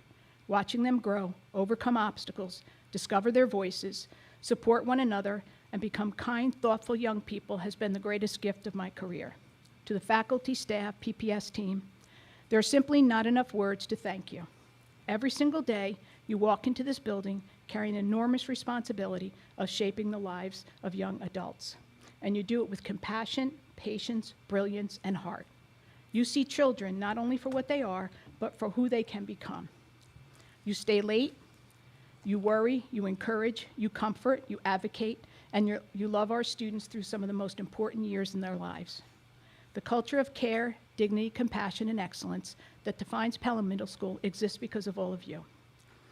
As I leave, my hope is that you continue to bloom, continue to lead with kindness and compassion, continue planting those amazing seeds with our students every single day. You may never fully realize the impact you have, but these years from now on, but from when a student looks back, they will remember that you made them feel safe, cared for, and listened. I want to sincerely thank Dr. Champ, the Board of Education, for entrusting me the privilege of serving this school and this community. Thank you for believing in me and allowing me to lead with both heart and purpose. The administrative cabinet, my colleagues, thank you all for your friendship, encouragement, and care, your unwavering support. Working beside you has been a gift. Students are truly at the heart of all you do. Sean, thank you for your partnership and support during my first years as principal. We certainly accomplished a lot together, and I will always be grateful. To our incredible main office staff, Nora, Anne-Marie, and Barbara, thank you for being such an integral part of Pelham Middle School. You're often the first faces that students and families and staff and visitors encounter, and you greet them with warmth, kindness, professionalism, and compassion. Your dedication, patience, and unwavering support help create a welcoming and caring environment that make our school special. I am deeply grateful for all that you do and for the countless ways you've supported me through the years. And to Dr. Thompson, thank you for 21 years of partnership, leadership, friendship, and unwavering dedication to this community. I've learned so much from you over the years, and it gives me tremendous peace knowing that I leave Pelham Middle Schools in your exceptional hands. The school will continue to flourish, and because of your leadership, your heart, and your love for the children. As I prepare to step away, my greatest hope is that I have left the school just a little bit better than I found it. Here I go. I leave with enormous pride in all that we've built together and the complete confidence in the future of Pelham Middle School. Pelham Middle School will forever hold a piece of my heart. Though I may no longer walk these halls each day, a part of me will always remain here, in the classrooms, in the friendships we built, and in the spirit of this extraordinary school community that I have loved so deeply. Thank you for trusting me, believing me, supporting me, challenging me, laughing with me, now crying with me, and walking beside me through this incredible journey. Thank you all. I'm incredibly blessed.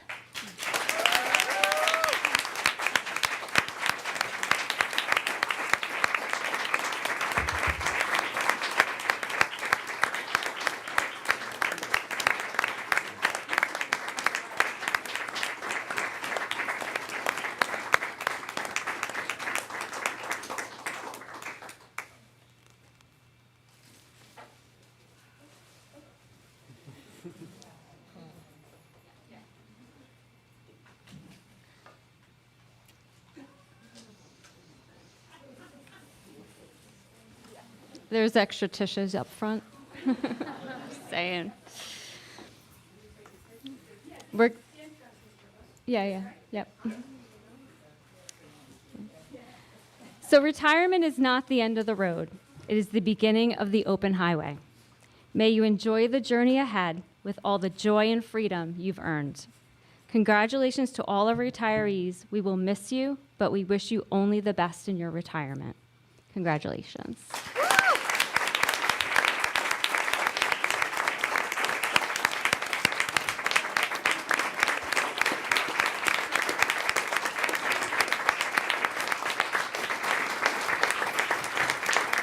And if all of our retirees could come forward for a group photo, we'd appreciate that. So we'll take a group photo. And then you can go watch the Knicks. Yeah, they're losing. They're down by 15. Yeah. Down by 15. 35 to 20. So, yeah, so they, but it's only the first quarter that she was down there. Isabella's text. Isabella's text. I had to go get an adult skate.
everyone.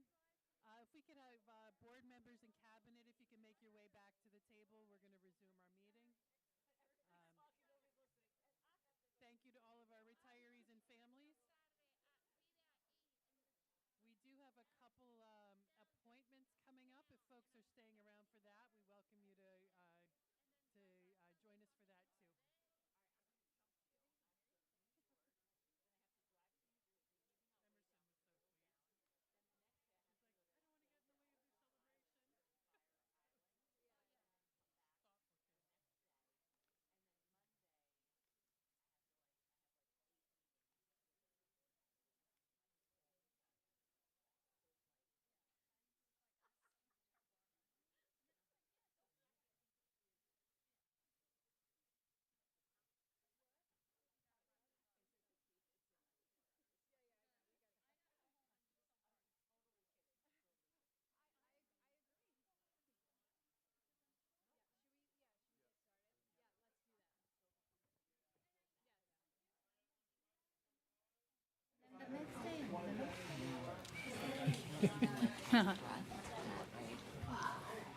Thank you.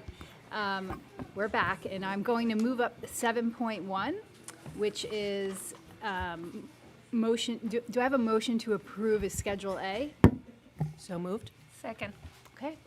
Okay, so tonight we're, in addition to the celebratory retirements, we're excited I'm excited to recommend two administrators to new positions here in the district. I think I'm gonna start with at the middle school level as a continuation of the theme from earlier. Tonight, I will be recommending to the board to the interim assistant principal role at Pelham Middle School, Ms. Jeanette Conley.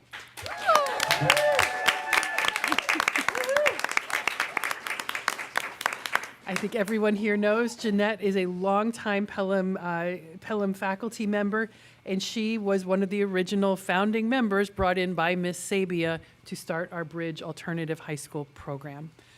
So that is kind of the passing of the torch as Ms. Sabia moves on, Dr. Thompson moving in to take her, fill her shoes, and now Mrs. Conley stepping in to this new leadership role to impact not only the group of students in the alternative high school formally and, of course, the informal network, but now to put her in a position to be able to influence the entire middle school, which is such a critical age for our students. Her focus on social emotional learning and making sure that every student is seen, heard, loved, and felt like they belong, as we heard tonight, that's who Pelham is, and that's what we need to continue for our middle school. Ms. Conley stepped into the Bridge role in 2007 and has demonstrated vital leadership skills throughout that time, supporting not just the social emotional, but also the academic and well-rounded health of all of our students. For the last 11 years, she's also helped to coordinate our teacher mentor program, which means she's been kind of the mother hen for every new teacher who has walked through the doors of our district for the past 11 years, and that's K-12. So she has a reach that is extended far beyond the Bridge classroom and far beyond the high school, but really underscoring what's important and what do we value and what are the norms of Pelham, and having straight talks with people, hugging them, picking them up, putting them back together on hard days, encouraging them, pushing them to be better, to grow, and to become the outstanding educators that are the hallmark of Pelham schools. Additionally, she has worked as the director for our freshman transition program as we bring students from the elementaries all together into the middle school. So she's got some firsthand experience working with our own students in our own schools, coming from the middle school up to the high school. So she's lived that kind of transition. She's done work in our middle school, and so her moving into this, the experiences that she has in our district really makes her the perfect fit to move into this role. Her professionalism, her wisdom, her experience was on display throughout the hiring process. Her energy and her vivaciousness and genuineness were part of every interview. Those interviews, as we know, included building level with Dr. Thompson, the site-based team, and a group of faculty, then moving up to the superintendent's cabinet and ultimately the Board of Education. I believe it's her strong, the respect that she has earned, the strong relationships that she has forged with our students, our families, and our staff, and the respect of the administrators really all come to bear here. And so I'm thrilled to be recommending her tonight to step into this new role on a larger stage. And to bring just a vivacious energy to our middle school. It's going to be a dynamic place. Dr. Thompson and Ms. Conley together, it's going to be on fire. So congratulations, Jeanette. I'm very proud and excited to have you. And if you would want to, I know we haven't done the appointment yet, but I would certainly invite you, Jeanette, if you wanted to come say a couple words. A couple words. Remember, there's a Knicks game that people are wanting to say. Oh, smart. See? Honing those skills right away. Thank you. I'm honored and grateful for this opportunity to serve as the assistant principal of Pelham Middle School. As a true Pelham Pelican, I've spent the last 19 years in this community, and I've seen firsthand what makes Pelham so special. I'm excited to continue working with our students, staff, families, to maintain high expectations while creating a school environment where every child can reach their full potential. I'm excited to work with Dr. Thompson, and I appreciate all of your support and confidence. Thank you so much. Thank you, Jeanette. Tonight, I am also very pleased and proud to be recommending Mr. Robert Castagna to be our interim Director of Physical Education, Health, and Athletics. Mr. Castagna comes to us recently retired from Byram Hills, where he served successfully for 11 years as Director of Athletics, and prior to that, holding a similar tenure in Rice City Schools in the similar work. Mr. Castagna has been a coach, a teacher, an athletic director for many years throughout his career, and his experience in leadership stood out to us throughout the process. We especially are looking to tap into his wisdom, especially in his last few roles, having worked in very similar districts to ours, and having a really opportunity to critically assess the programs and to build programs that will sustain the rich athletic offerings that the districts that he's coming to have wanted to provide for their students. So as many of us know, over the last probably 8 to 9 years, we've grown our athletics program about 30%, I think we said, 35% during our budget process. And so as we bring Rob on, we are looking forward not only to his humanity, to his mutual respect approach, which he has made clear to us throughout the process, is his approach in everything, whether it's work with students, with staff, with coaches, with teachers, with families, and with fellow administrators. We're also looking forward to his wisdom and critical insight into how do we function? How do we need to structure ourselves? We've built incredible programs for students, thanks to the efforts of our prior athletic directors and our coaches and the support of the Board of Education. But we all know our vision is even bigger. So how do we support and structure ourselves so that we can provide that for students? So that's what we've asked him, in addition to the many demands of the AD's role, which are significant to say the least, to also come to us with that kind of eye to how do we build for the future. So I just really enjoyed Mr. Castagna throughout the process. At each level, he rose to the top from feedback from the committees, whether it be the Shared Stakeholder Committee, the Cabinet, and certainly meeting with the Board of Education as well. We are just thrilled that he's choosing to take his first step out of retirement back into full-time work in Pelham. And know that he's already told me he's ready to hit the ground running, rolling his sleeves up, and is very excited to join the team for the year. So, Mr. Castagna, welcome, and I invite you to share any comments you'd like with the board. Thank you. Yes, please.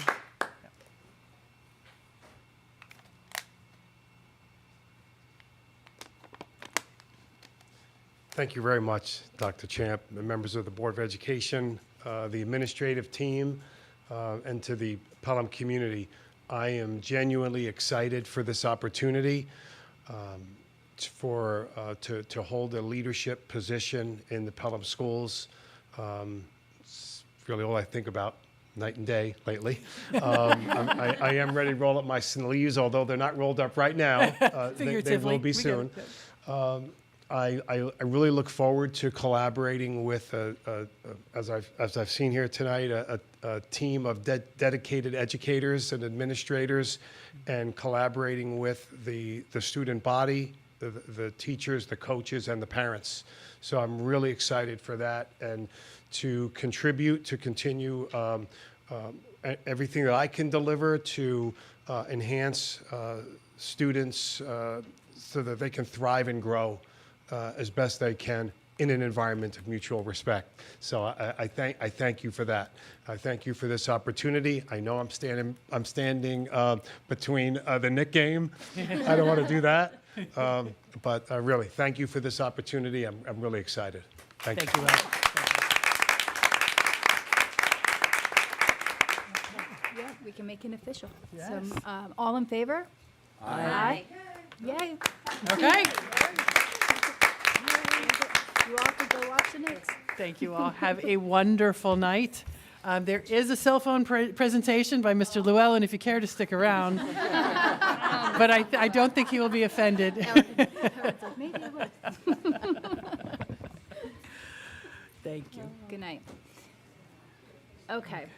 Yes, next we have Mr. Llewellyn. Yep. To update us on. Last man standing. Yes, Okay. update us on the Dr. the cell Titone phone sticking around too. policy. Thank you. I really know how to clear a room. Mr. Llewellyn, we know this is going to be really exciting. Thank you. I hope over the course of these next 46 slides, I don't disappoint any of you. You're kidding, right? Absolutely. So, thank you very much for inviting me to come back. This is a year to the day, pretty much, from last year, when I did give, I think, a bit longer presentation on cell phones. But I'm going to give you an update on how things are going 12 months later. So, for a start, and if you're wondering what all these pictures are throughout the slideshow, which is only about 5 slides long, this is just pictures that I've been taking around the campus over the course of the last couple weeks of students without their phones. That's the theme. What has gone well about the bell-to-bell phone ban? If you look around the high school, phones are largely absent from certainly instructional spaces and non-instructional spaces. So not only do you not see them in the classrooms, which was the case a year ago as well, but now in the hallways, in the cafeterias, in the commons, you're not seeing students with their phones, in the library, et cetera. It is the rare exception as opposed to the rule. And the reality when students were able to have their phones outside the classrooms is, they put them in those pockets that we had in the classrooms. When they did, there was never 100% compliance for that. You would see 6 phones or 8 phones or 4 phones. But as soon as students walked out into the halls, they were on them, which is not the case at all now. When you talk to teachers about students in the classroom, they do report that their attention and engagement is better. Students, for their part, report less distraction from their phones during class. And as a result, we do see students interacting with one another face-to-face, in real life, in real time, more than a year ago. And as a result, we feel that students are less isolated by technology from each other and from the adults in the building. We've all had the kind of depressing experience of seeing a group of kids, group of adults, maybe our own family sometimes, and everybody is just sort of zoned into their device, and nobody's really interacting with one another. You see it in restaurants, you see it in living rooms, you see it in the workplace. And, I think we kind of started out with a shared agreement that this was not something that was good for kids. I mean, to be honest, really not good for any of us. So it was less a question just of, are there going to be improved academic outcomes from this? Or disciplinary outcomes from this, but really from a social emotional standpoint, is this just going to be a healthier place to be if folks aren't on the phones all the time?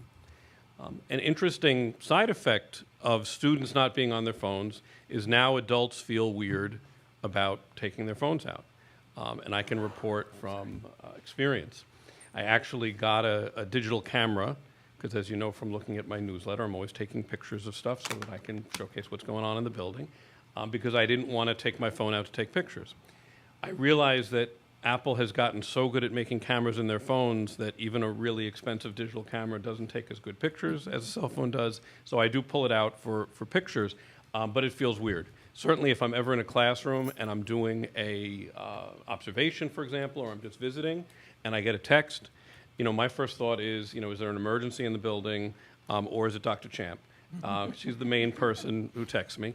And I don't want to take my phone out to look, but I have to because it might be an emergency or Dr. Champ. So sort of like slipping, okay, put it back in because it feels weird. Same thing in the hallways. Even if I am going to take a picture of something, it feels weird. So what you have then is really all through the staff of the building, from your safety monitors, TAs, teachers, clerical staff, et cetera, folks are not using their phones, which is, of course, in any workplace, great, because if folks aren't doing work on their phones, they're not being productive if they're looking at their phones. So it has spilled over to the adult staff as well. And I think we have an improved school climate as a result. What we've learned in the course of the past year is really very similar to what all schools like ours have learned. So I'm in close contact with all the other Southern Westchester principals and some of the principals further north as well. And cell phones has been the topic of conversation, not so much just at meetings, but email chains. And literally today, another one came out. So beginning of the year, how's everybody doing with the phone ban? 4 months in. So 4 months in, how about everybody doing with the phone ban? And literally, we just had another one come up now because people want to know, how's it going in your building? What policies have you put into place? Have you changed policies as a result, et cetera? Because everyone is in the same boat. And I will tell you that there is no outlier district that had an amazing idea and ran with it, and that's now the model for all of us to follow. Everybody is literally in the same boat. The reality is that students, while the law requires them to quote-unquote store their phones for the entire school day, and what the law articulates around that is you're either storing it in a locker or some other container that the school has provided you with, or a pouch that moves with you but you can't open, like a Yonder pouch. And that's really what storage means. They're not doing that. Students have it in their bags or they have it on their person. I'm not saying that there's no one keeping their phone in their locker, but by and large, they're not.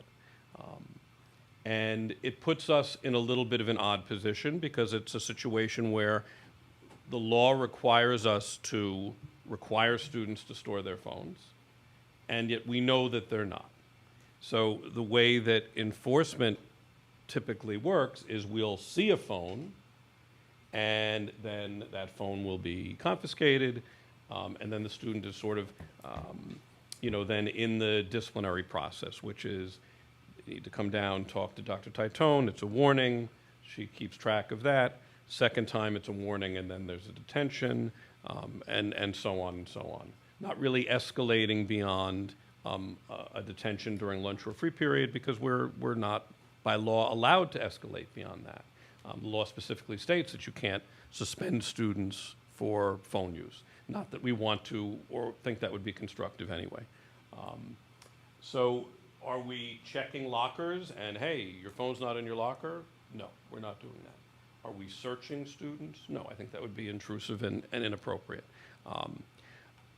The good thing is that while, certainly in Jonathan Haidt's book, there was some, discussion of research around, the phone being a distraction if you even have it and you aren't looking at it. There's been some controversy in the time since the book was published around some of the research, and not everybody necessarily feeling that it was all of equal quality. And while I agree that a phone is some degree of a distraction, I can tell you that if the culture that you're living in is really discouraging you from looking at it and getting sucked into it, particularly sucked into like an addictive stream of something with social media or a game or you know, a stream of videos on TikTok or YouTube Shorts or what have you, you are much more present, and you're, you know, not only improving your social skills and your ability to interact with other people, but, you know, paying attention to what's happening in class. And I will tell you that we certainly do not have a generation of students who are disengaged from their learning. In fact, the incredible outcomes of the students in the high school, and, you know, the awards night from last week was alluded to, and some of the amazing achievements of our kids, and the degree of work that they are successful in their classes, I think demonstrates that they're really engaged in school, and with each other as well. We'll say that the enforcement piece requires a lot of work. And there are also, and most of this is sort of front-loaded at the beginning of the year, but, you know, there were concerns expressed by kids, by adults, over students not having access to their phones.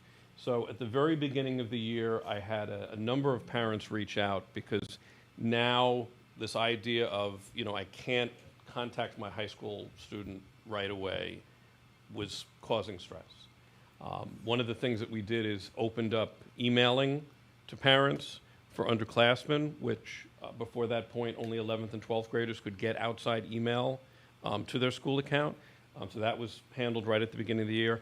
The other thing was just reassuring parents, you know, especially those of us who worked in schools prior to cell phones existing, we'll get your kid for you. It's not a problem. If the dentist appointment changed from 2:30 to 2 o'clock, we're there to get that information out. And that was part of, you know, when I talked about Ms. Mann and the amount of parent contact she has in the course of the day, a lot of it is around, you know, I need to get this information to my child. So I think that once the year got underway, I think parents were less concerned about that.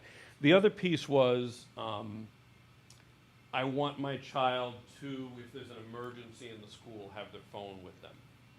So I remember I had, you know, one email exchange. Sure, sorry. One, I was getting dramatic, and one email exchange where the parent was saying, well, no, I want, if there's an alarm and an evacuation, I want my child to be able to go to their locker and get their phone. I said, there is no way that I can do that. That is the opposite of how school evacuations work. Evacuations are about us not losing track of the children that we're responsible for, which means I have 25 kids in my chemistry class. I'm holding on to those 25 kids. I'm making sure that they're all there. And at multiple points, I'm accounting for, like, this is where all these kids are. Not, all right, run to your lockers. I'll meet you all outside by the flagpole. It does not work. Now, in a situation where students had yonder pouches and they were carrying their phones in yonder pouches, right, they could theoretically be out of the building, and then I could go around and unlock everybody's phones. The problem with that is every district that I've been in contact with who has gone to a pouch-based system regrets having done it. Regrets the cost. They say it's not working. There isn't compliance. And, you know, the cost is not negligible. We're talking about, you know, potentially, I mean, for yonder anyway, $25,000 to $30,000 a year every year. That's about 10% of my discretionary funds spent in the high school.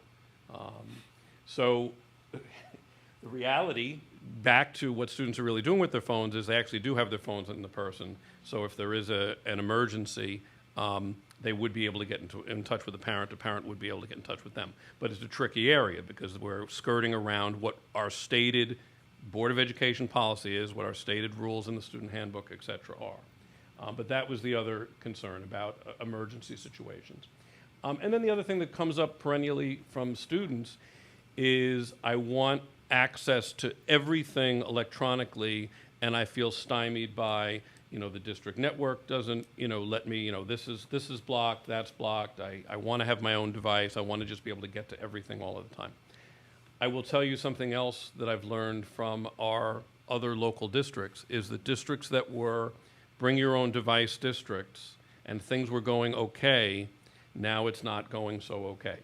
So, I listened to students' arguments, and over the course of the past couple of years, had lots of students coming in, I want to have my device, I want to have my device. Today, all of those emails, districts coming to the end of this year saying, we were a BYOD district, and we are not going to be as of September. Because what they're finding, really two things. One is that for students with MacBooks, they can do all of the phone stuff on their device anyway. So effectively, they just have a phone in front of them all the time. The other thing is that students are, using their phones to use their devices. They use their phones as hotspots. Now they're not using the district network, so all the district network monitoring and protections and everything else are not in place. And so they're circumventing all of that safety, which, as Mr. Sabalas could tell you, is there for their own good. So I think it's very interesting and helpful to see, let other folks try different things and learn things, and we can kind of learn from their mistakes and not be bouncing all over the place. So a data point that I was not super excited about sharing is, and I don't know when I ask for numbers what numbers I'm going to get. I'm hopeful. So I said, all right, Dr. Titone, tell me how many referrals, and a referral is somebody contacted Dr. Titone with a complaint about something a student did behaviorally, or Dr. Titone encountered something on her own and then recorded that.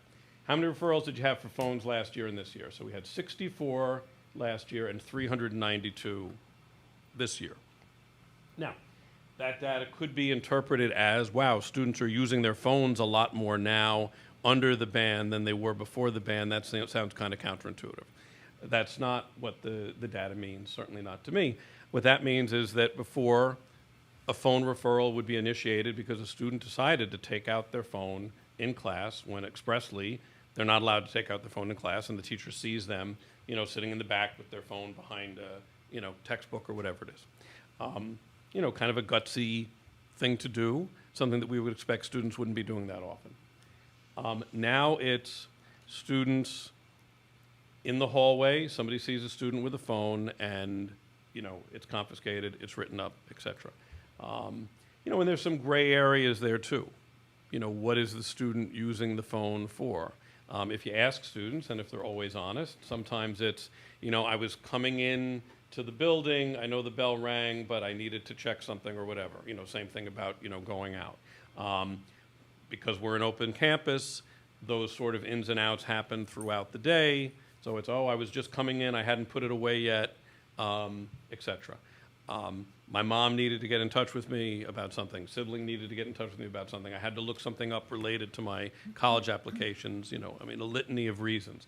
So I wouldn't look at this 392 as 392 students who don't respect the rules of the school or don't respect the phone ban, but 392 kids who, who slipped up, in the same way that if we were to count kids who come late to class, they're not all kids who don't care about class. Sometimes things happen.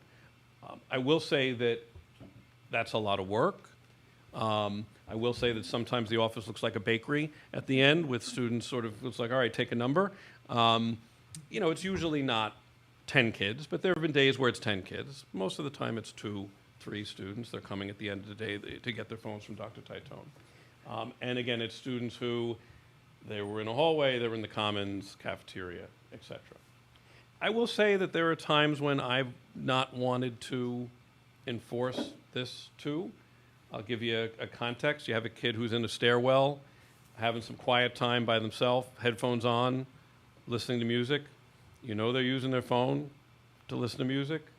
Do I want to have that be, now I'm going to confiscate this from you, and now you're going to be sitting here in the stairwell doing your work without your music? It makes me a little uncomfortable sometimes.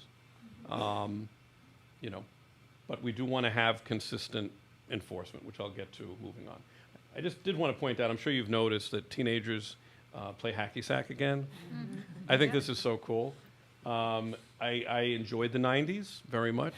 I kind of want to, give them a boombox. Could you guys listen to some Fish or Dave Matthews Band or something while you're doing this, and just make me feel, 90s were cool.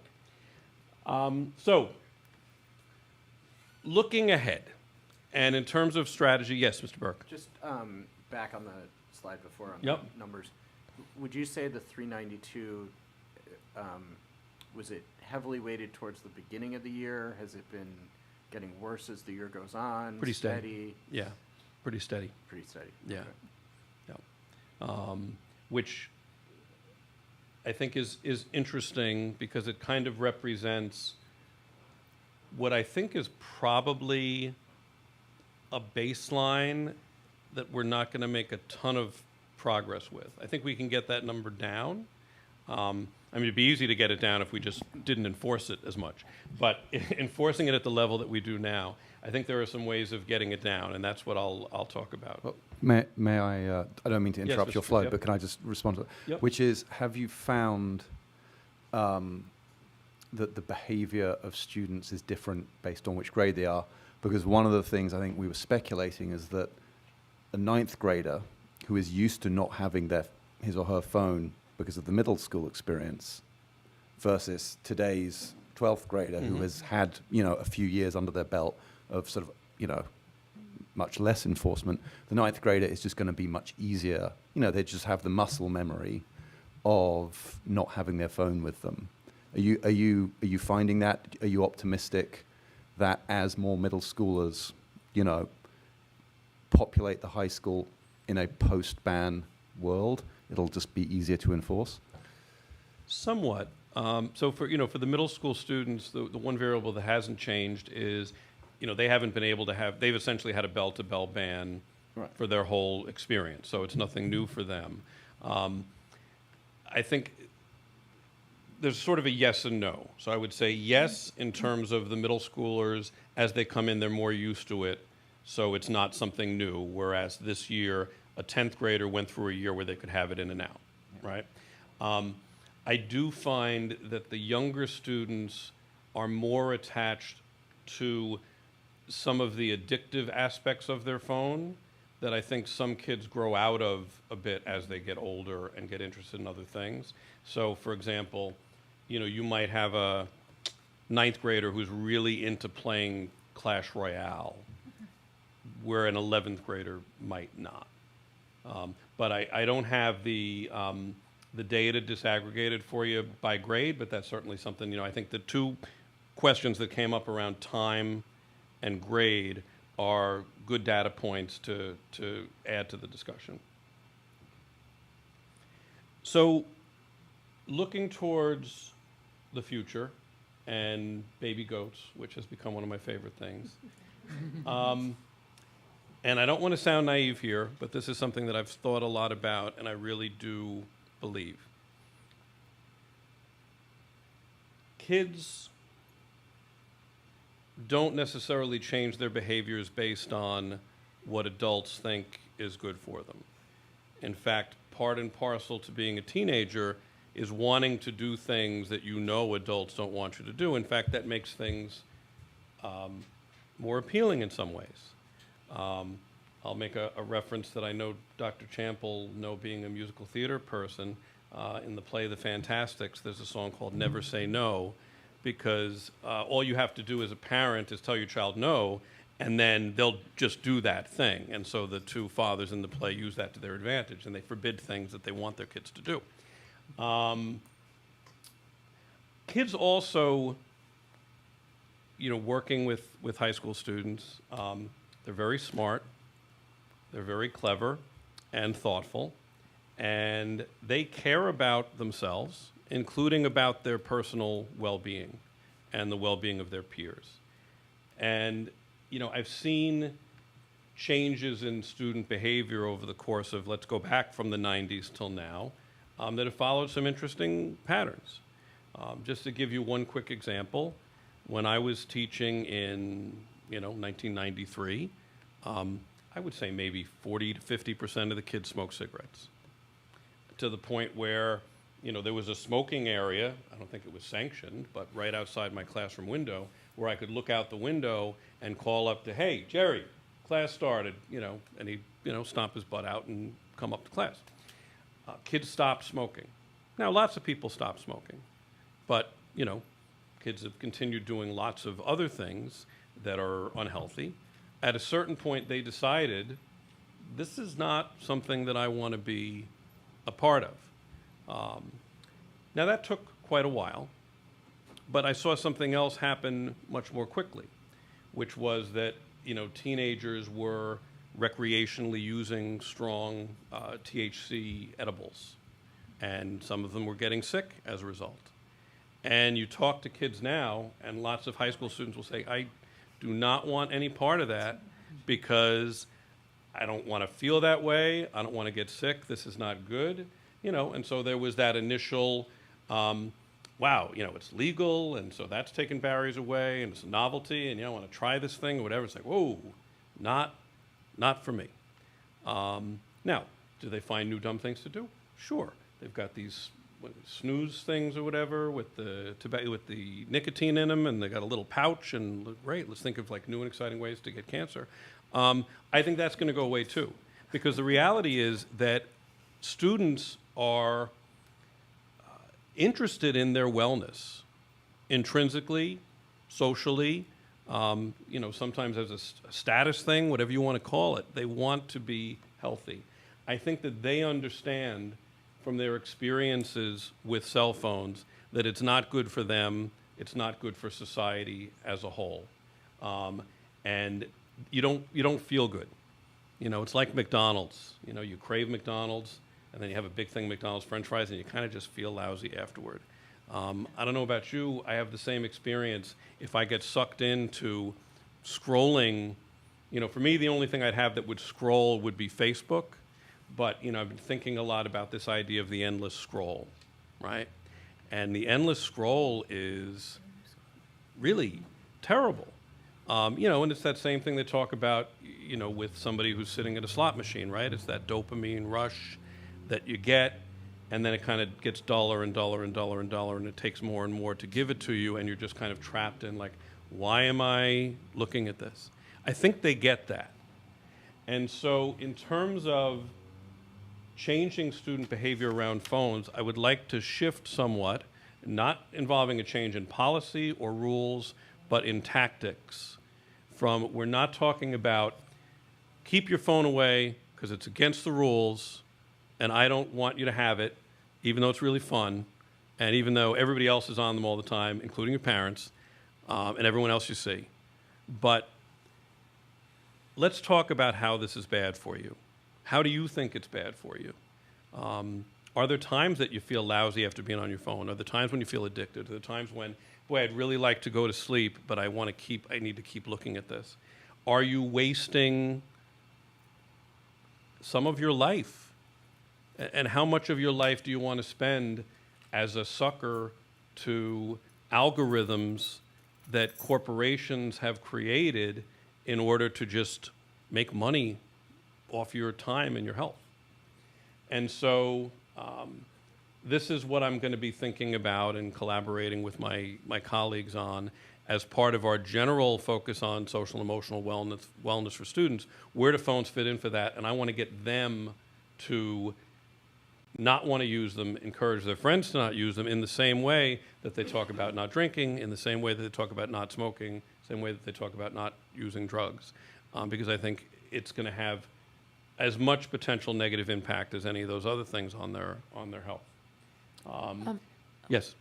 I just have a question as it relates to like the bridge from middle school into high school around that approach. Like, is there any thoughts around, building it and then kind of like connecting it also? Because kids are starting pretty early too with that behavior. So I'm just curious how you're thinking about that too. So it was a very quick conversation. I don't want to sound like this was a lengthy, but it was a foundational conversation.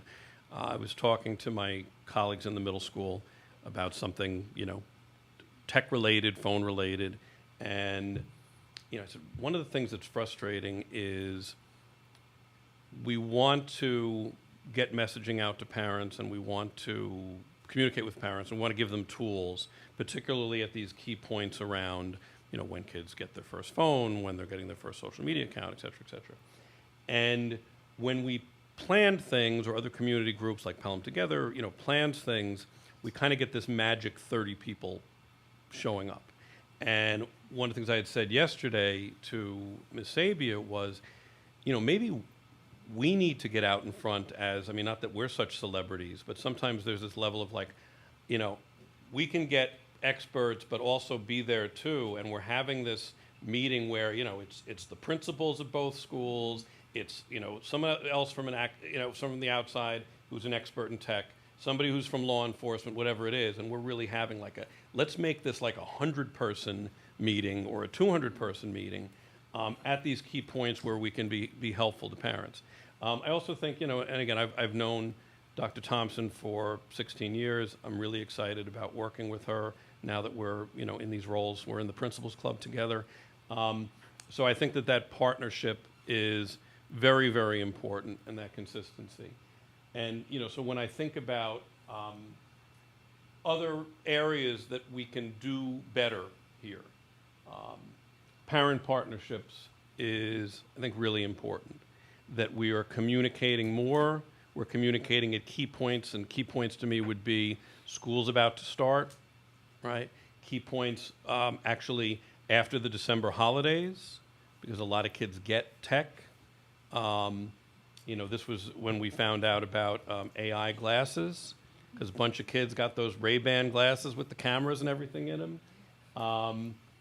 And, looking at the violations and those conversations, when we talked about looking at time and, where in their high school journey or middle school journey, the use is peaking. Talking to parents about it, talking about strategies, talking to the kids about it.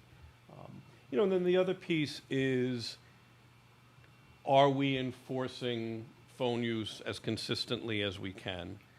Is this something that everybody is, playing a part in, so that there aren't kind of weak spots that can lead to, well, wow, this is the mean teacher who always takes my phone away, and this teacher is nice and doesn't, or what have you, so that we're all in the same boat, and, it's many hands make light work. If we're all doing it a little bit, then that 392 doesn't feel like such a bear, except maybe for Dr. Titone. So in short, I do think that our cell phone ban has reduced students' distraction and improved their focus on learning. They're interacting more. I think that the building feels very different than when it was okay for students to have their phones with them, in the halls and all these non-instructional spaces.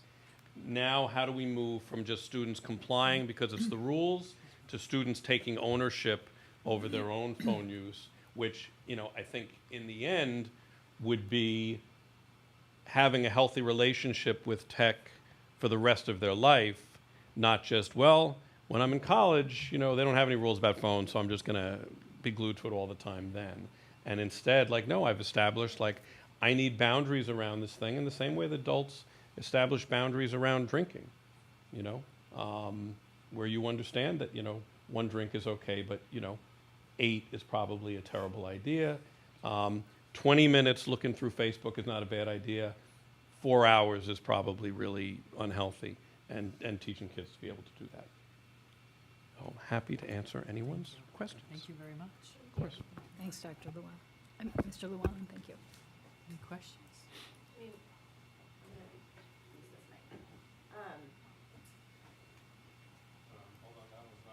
not on? Okay. No, I can move this one over. Sorry, I'm just facing the wrong way. Don't worry about it, Chris. I got this one. Okay. It's the microphone dance.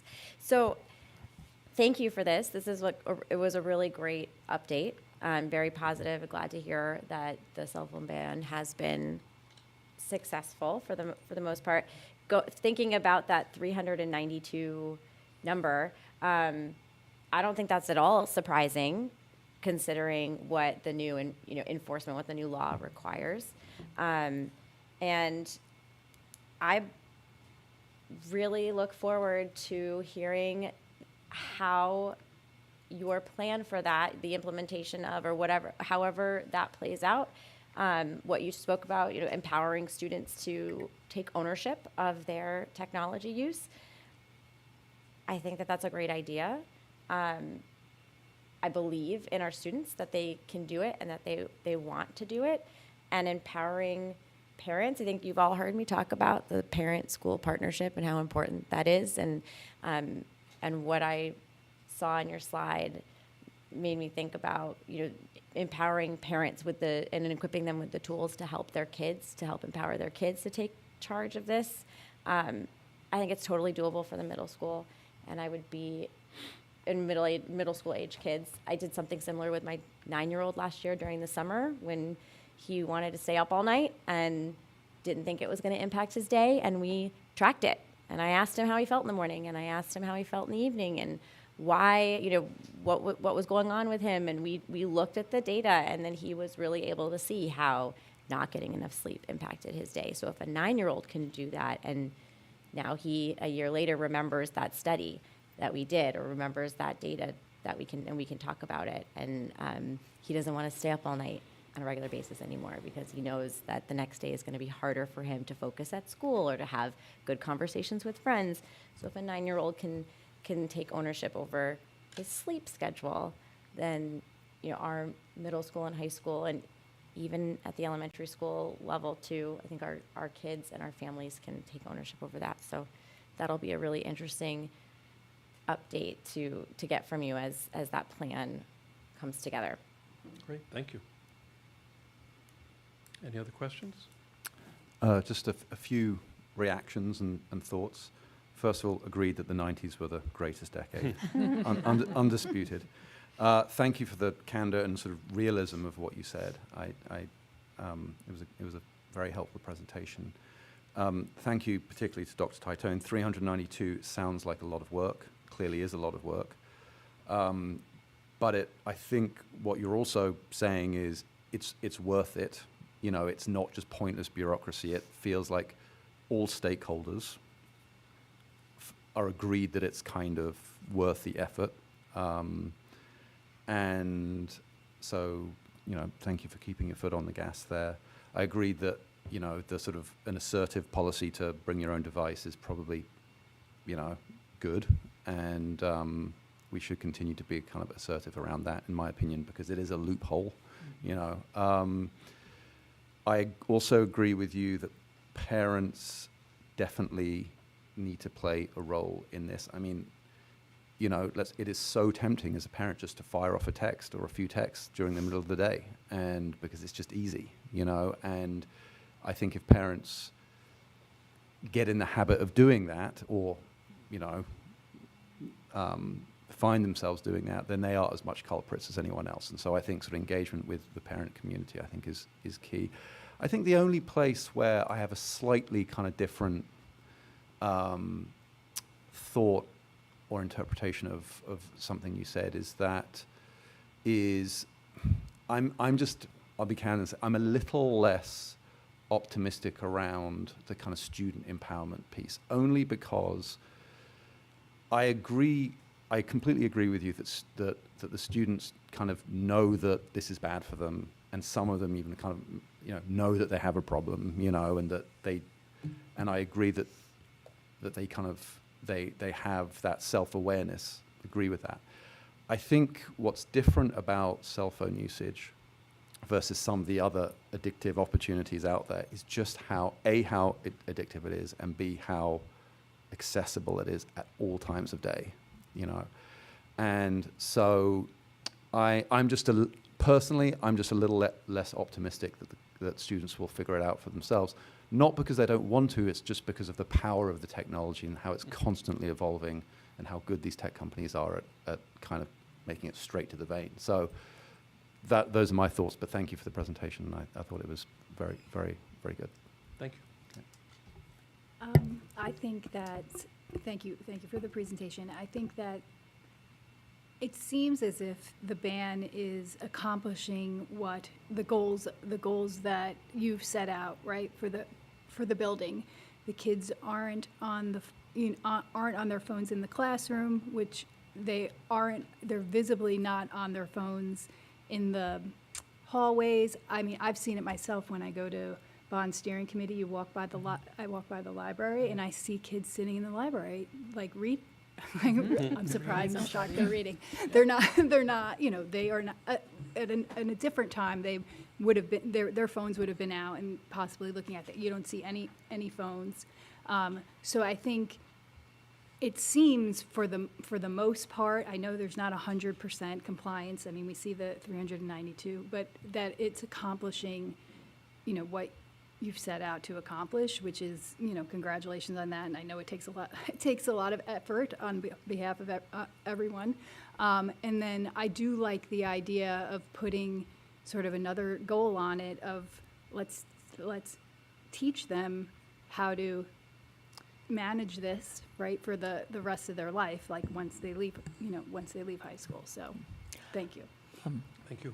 Yeah, I just want to echo that. I know it's late, so I'll be very quick. So Yeah. I'm not going to repeat I know, it I all. spoke too slow. Great, appreciate it. Sorry, but it will just like gave me a thought, just something to consider. As in addition to teaching, like what are some replacements, like gamifying, you know, streaks in a real lives? I don't know, just thinking about some of the practices around directing kids elsewhere, like teaching them, but like then where else can they go around entertainment or socialization? Like what can be something more hip or cool? Did I say hip? I just did it. I just did it. I just said hip. It's okay. You were talking about the 90s and you just brought me back. Anyway, just something to, you know, it'd be interesting. Yeah, absolutely. I was just referencing the PDF grant. Oh yeah, the ping pong tables, right? From the So, Pelham thank you for the presentation. I thought it was really useful, and also yes for your candor around what's been happening and the numbers, et cetera. As positive a person as I am, and I'm all about motivation and tapping into your own, you know, having agency and tapping into your own ability to make changes, and I fully believe in that. I also know that my kids and I were just talking about the commercials about it might have been the 90s of the smoker who could no longer speak really stuck with us and with my kids. And so I think in a healthy way, and it's just human nature, if there's a way to show, kind of like what you're talking about, like the study you did with your son, showing what are the downsides, like what are the real effects of me being on my phone this amount of time, and what does that do to my ability to do whatever they like to do, right? Like I think where humans often are motivated by fear, and I don't want to bring us back to those days. At the same time, if we could see the negative effects, even me personally, of, yeah, when I'm on Facebook for longer than I want to be because I'm just scrolling, I don't feel good. I really don't. I'm like, why am I looking at this? Now I'm reading about something I was not even thinking about, and now I'm worried about that. You know, so I think there is some value, and I do believe that the kids do want to be healthy and do want do know that they know what the companies are doing with the algorithms. They're fully aware, but they're people and they're affected by them, as we all are. If we can bring into what your plans are next year ways to concretely have them see, yeah, if you stay up all night, you really don't feel good the next day. Like you can't even like stay awake to have a conversation with your friend. That sort of thing. I think. Sure. Unfortunately, that humans I think are motivated by some of the negatives, so to speak. And we have some students who are very good at research. So There it might be you go. interesting, use yourself as a guinea pig, and they can track Bring in the science. their Yes. academic performance, Mhm. Sleep, screen time, Yeah. whatever. And You go a week without falling asleep with your phone in your hand. And what is school like for you that week? And you go another week of, okay, 10 o'clock, 9 o'clock, whatever, the phone stays in the kitchen. What's school like for you that week? Things like that could be interesting for them to compare. Sure. Sounds great. But I just want to go back to something that Will mentioned because it's so important, the part about parents being like a critical, crucial piece of this. I mean, we were Dara and I were talking about this earlier. We are parenting through this, like how do we parent through an age of technology where we have no handbook for? Our parents didn't have this to deal with. They were dealing with other things, but they weren't dealing with everybody having a supercomputer in their pocket, being able to access God knows what at any point in the day. So the part of parents need help with this. They need the tools, they need the resources, they need the language to be able. I think parents also want to be a part of it.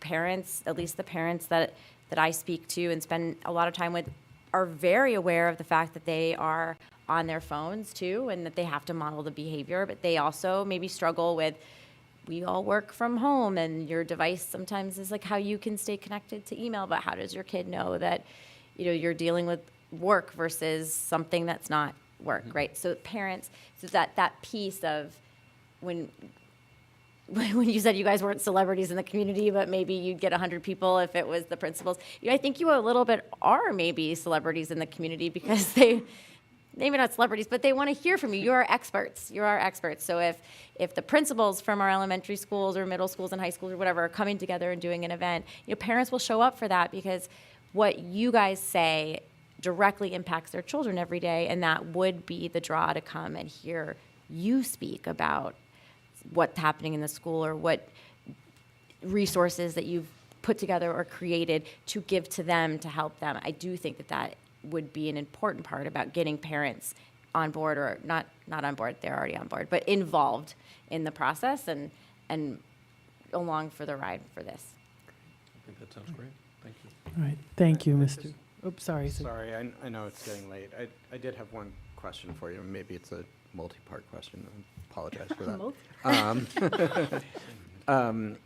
I think you talked a bunch about sort of the public spaces and what the experience has been there. Going back to the 90s, like the smoking in the bathroom has been a problem for a long time, and I imagine you have a similar situation. Or maybe this is not true, but I imagine there's probably a similar situation with the phones. Wondering what you guys have seen in terms of that, how you're dealing with it, and if you think there are things we can do about it. Sure. So definitely kids will... Or maybe other places. Yeah, That will was go just to an the bathrooms to look at their phones. And, that was something when they were putting it in a pouch in the classroom was harder because you couldn't say, oh, let me get my phone. Of course, again, it was at best a third of the students actually using the pouches. We track how long students are out of class. So if a teacher has a kid, they go to the bathroom, 10 minutes go by, they'll call the office and say, listen, can somebody find this kid? But what we are moving to for next year, and we're just working up on, sort of building the tech infrastructure piece of it, is we're going to be using our student management system to essentially track student movement throughout the day. So the way that we're going to start this is we're going to, students, as you know, have to have lanyards and IDs. They have barcodes on their IDs. As a first step, we're going to have kiosks at the entrances, which is just a laptop and a infrared scanner, laser scanner, whatever it is, not infrared. And if it is any time other than the very beginning of the day, very end of the day, and you're using your open campus privileges, you're going to scan out. And then when you come back in, you're going to scan in. And the rationale for that, really twofold. One is if there is an emergency or we need to find a student, we want to know, are they in the building or not in the building? And we have no other way of tracking that now with an open campus. We just know, well, Bob is free, he's somewhere. I could make an announcement, but that's really it. The other piece is that we do want students to wear their IDs. That's a safety precaution as well. And then just as an aside, something that I'm introducing for next year around open campus privileges is, as a student, because we know they're taking their phones with you when they leave campus, and they are allowed to do that under board policy, they have to give us their cell phone number. Unless you don't have a cell phone, we need to have your cell phone number, so that we can hook that to our emergency texting systems through Parent Square, possibly eventually Student Square, where if there is something where there's been an emergency in the building, do not return, or I want you to return right away, or I want you to go home and await further instructions, whatever it is, all of those people who are, if at a given time I could have 300 students not in the building, I need to get in touch with those 300 students. But long story short, as far as the scanning, an eventual addition to that, and there are schools that do this, actually a lot of schools did this through cell phones before the bans, is as a student, if you were going to leave class to go to the bathroom, go to the nurse, go to the library, or wherever, you can scan. And so now there is both a real-time tracking and a record of your not being in class and being places like the bathroom. So you could think of a bunch of different ways where that would be useful. One, if as a parent your child's not doing well in biology, and then wow, you miss 15 minutes out of every biology class because that's the time you've decided to use the restroom or whatever. Maybe we need to adjust that pattern so that you're missing less class time. Or we have students who we want to not be out in the hallway at the same time because there's been an issue between the two of them. You can put in a block where if one of them's out in the hall, the other one doesn't get a pass until they come back, et cetera, et cetera. So I think without getting too big brothery, students would understand that the amount of time that I'm wherever in the bathroom, what have you, there's a countdown happening when I'm out. This is not my time to be, shooting a TikTok video in the restroom, which, has happened. We've had monitors catch kids, filming themselves. And then we, take their phones, et cetera. Well, thank you, Mr. Llewellyn. Really appreciate the conversation and you updating us, and such great work, both of you, really. I know this was a big feat that you took on, and well done. Keep up the good work. Thank you, I know the everyone. hour is Thank getting you. late, Thank so you. please go. I was also Thank going to you. say, if it's okay with the board, I'd also say the cabinet is Yes. welcome Yes, to leave. please. I know tomorrow is going to be here very quickly, so cabinet is welcome to go home. Dr. Fitzgerald, thank you for putting together retirement. Yes. That and Valerie It was and wonderful. Patricia, just amazing. Really beautiful night. So thank you. Okay. You can leave. Yeah. We're not going. We won't do reports. No, we're not Yeah. doing reports. Yeah, go home. We'll do it next time. We're approving can everything manage else most. as a consent agenda. Consent, yes. Except for the one that you're abstaining from. All right, here we go. I've already mapped it out. so- Okay, so everybody got it, so we can just be like, All right, here we go. let's go. Okay. All right. We're going to table, reports till next time. There's no communications and comments from the public. So do I have a motion to take 5.1 to 5.6 as a consent agenda? So moved. So moved. Second. Okay. Do we want to talk about any of these? Any comments or questions? Very straightforward. Tuition reimbursement grants for administrators per their contract, budget transfers, awarding of bids related to the care of the turf field, enter into agreement with Heartland, that's our translation service, a tax certiorari settlement, and a stipulation of settlement for a particular student. That's the overview. Okay. Any comments or questions? No? All in favor? Aye. All of those motions carry. Do I have a motion to, 5.7, a motion to accept a donation? So moved. Second. Okay, so this is a donation, it's to accept a monetary donation of $1,000 towards the Walter Allen Arrington Scholarship Fund, and that gratitude be bestowed upon its donor, Wayne A. Arrington. So, thank you, Mr. Arrington, for the money for the scholarship. All in favor? Aye. Okay, that motion carries. Then I'll hand it over to Sid. We have 1, 2, 3, 4, 5, 6 policies, but they're first readings. Yeah. So no- There's been a number of changes in federal law that affected some of these policies, and then a few of them have just been sort of updates for alignment with the way other policies are written and recommendations from council. Okay. Okay, so they'll come back for a second reading. Yep. So- Okay. Do I have a motion to take 7.1 to 7.3 as a consent agenda? Oh, I did 7.1 earlier, correct. That's right. Thank you. Do I have a motion to take 7.2 and 7.3 as a consent agenda? So moved. Second. Okay. And here, yep, some additional appointments for coaching for this spring that's wrapping up, so closing that out. Also some summer program appointments in a variety of levels, and some club appointments. Then under instructional, of course, we have the appointments that we mentioned earlier, as well as some leave of absence. Leave of absence and coverage for those, additional substitute teachers. Okay. Yeah, that covers those. Okay. Any comments or questions? No? All in favor? Aye. Okay, those are approved. Do we have a motion to approve a Schedule C?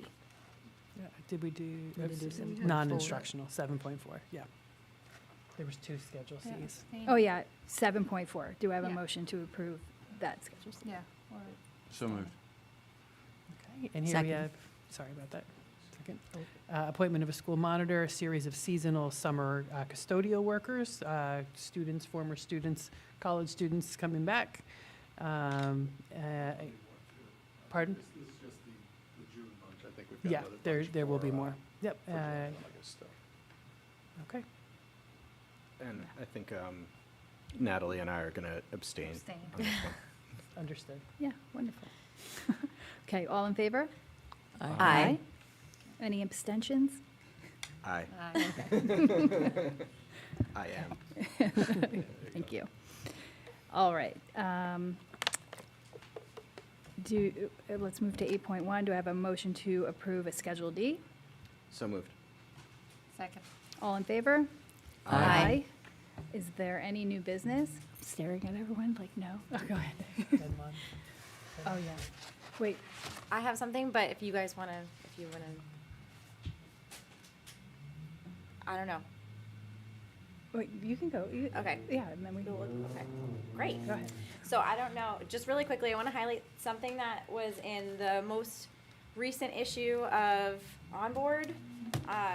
This is the June 8th issue. Yes. The first letter from the first commentary articles from NYSBA's executive director, and I want to highlight this because it speaks directly to the importance of school board advocacy. So this is sort of like a thank you to you guys. But in the article, Robert Schneider, who I just said was the executive director of NYSBA, reminds us that advocacy is not separate from board service, but an important part of our commitment to supporting all students.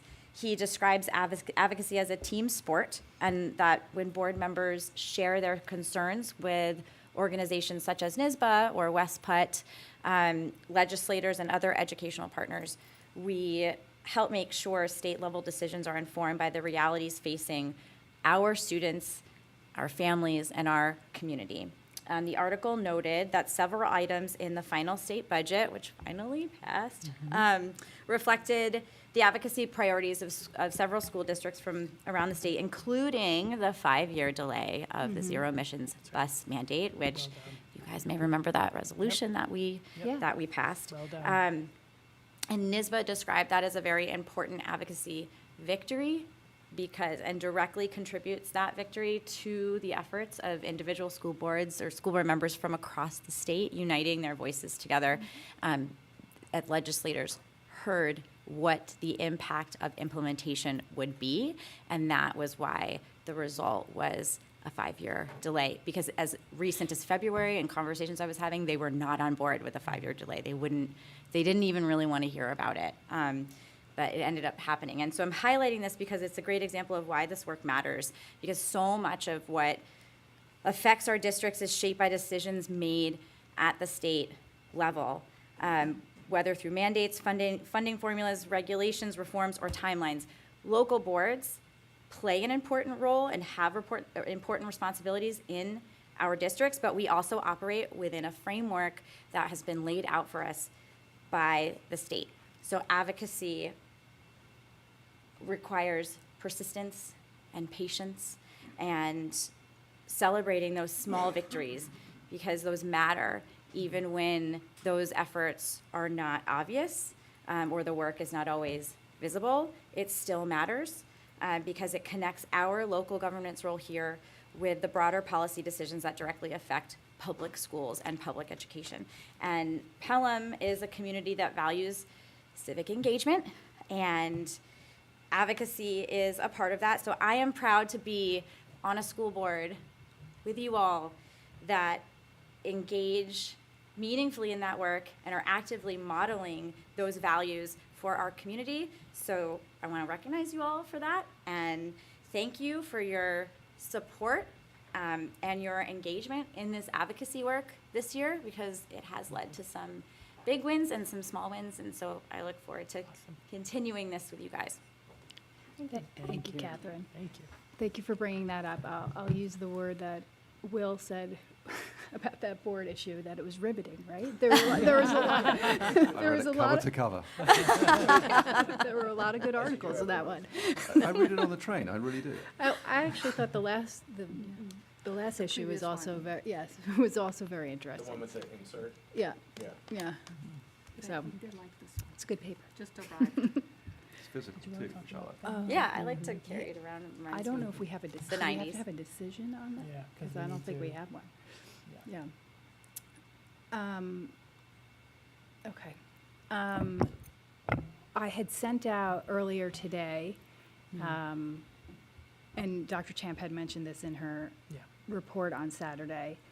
If we want to give someone in the community a Fenlon Award, which the district has not done that since, is it like 20?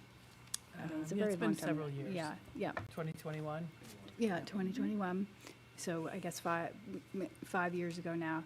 And it's for someone who, I mean, there are some sort of guidance around it. District resident. Yeah. And volunteer service. Yeah, it should be somebody who lives in the Pelham community and has done a lot for the district in a volunteer capacity. We don't have to, give the award, give an award this year if we're not sort of ready to do that or aligned on someone, but I didn't know if anybody wanted to talk about the potential of giving someone the award. Remind me, is the deadline tonight? Unfortunately, this award is usually given at graduation, and the Graduation's person next speaks Saturday. at graduation. Okay. So there's the notification of the high school for the program, invitation of the Got it. individual or organization. Got and it. then, so yeah. it could be Yeah, because possible I'm we're 10 days away from graduation. Yeah, it could be yeah. possible we're not I'm ready. supportive of giving the award and have like two options that I'd be I mean, they're all great ones, but two options that I'd be supportive of. But I don't know if everyone has had a chance. Yeah. If we're ready. Yeah, it right. may be too quick this year. Yeah, This could and be maybe we something can too- plan it for next year Mhm. with the current list. But I am supportive of awarding someone or organization. I guess I Fenlon have a clarification question. I did read the article, but this is an award that originates from the Board of Education? Mhm. We come up with the person, Yeah. not like nominees or people don't Nominate. kind No, of this is nominate from the solely public. something that the board, from time to time, doesn't have to be annually, obviously, from time to time may want to recognize a community member or a community organization, volunteer organization, or volunteerism who's made a significant impact on the school district. So, Yeah, we might have to wait till next year. I think so. Yeah. I think Doesn't sound like an I would be answer. more comfortable waiting until next year, only because, to have a little bit more time to yeah, that makes sense. think about it. Yep, that's fine. And I will put it in my tickler file Okay, to we bring are up going sooner. to do one next year. Yes. Yes. Well, we're That talking is about what it we this year, decide so on. right We're now. doing so it next hopefully- year. All right, so start thinking now. Yep. For next And year. But it's 8 months Put it on time. the list. Planning. Is it for individual and/or organization? It's think- individual or Yeah, I think organization. originally the description was individual, but as you can see from prior years, it's been given to organizations over the years. So I would think individual or organization that fits that criteria. Well, to all the organizations that support us, we do thank you. Yes, We're you're all on- extremely thankful. you were all on the list. Even if you don't get this award, we are extremely thankful. Yeah. Okay. Okay. Any other new business? No. Okay. Do I have a motion to adjourn? So moved. Second. All in favor? Aye. Aye. All right. Okay.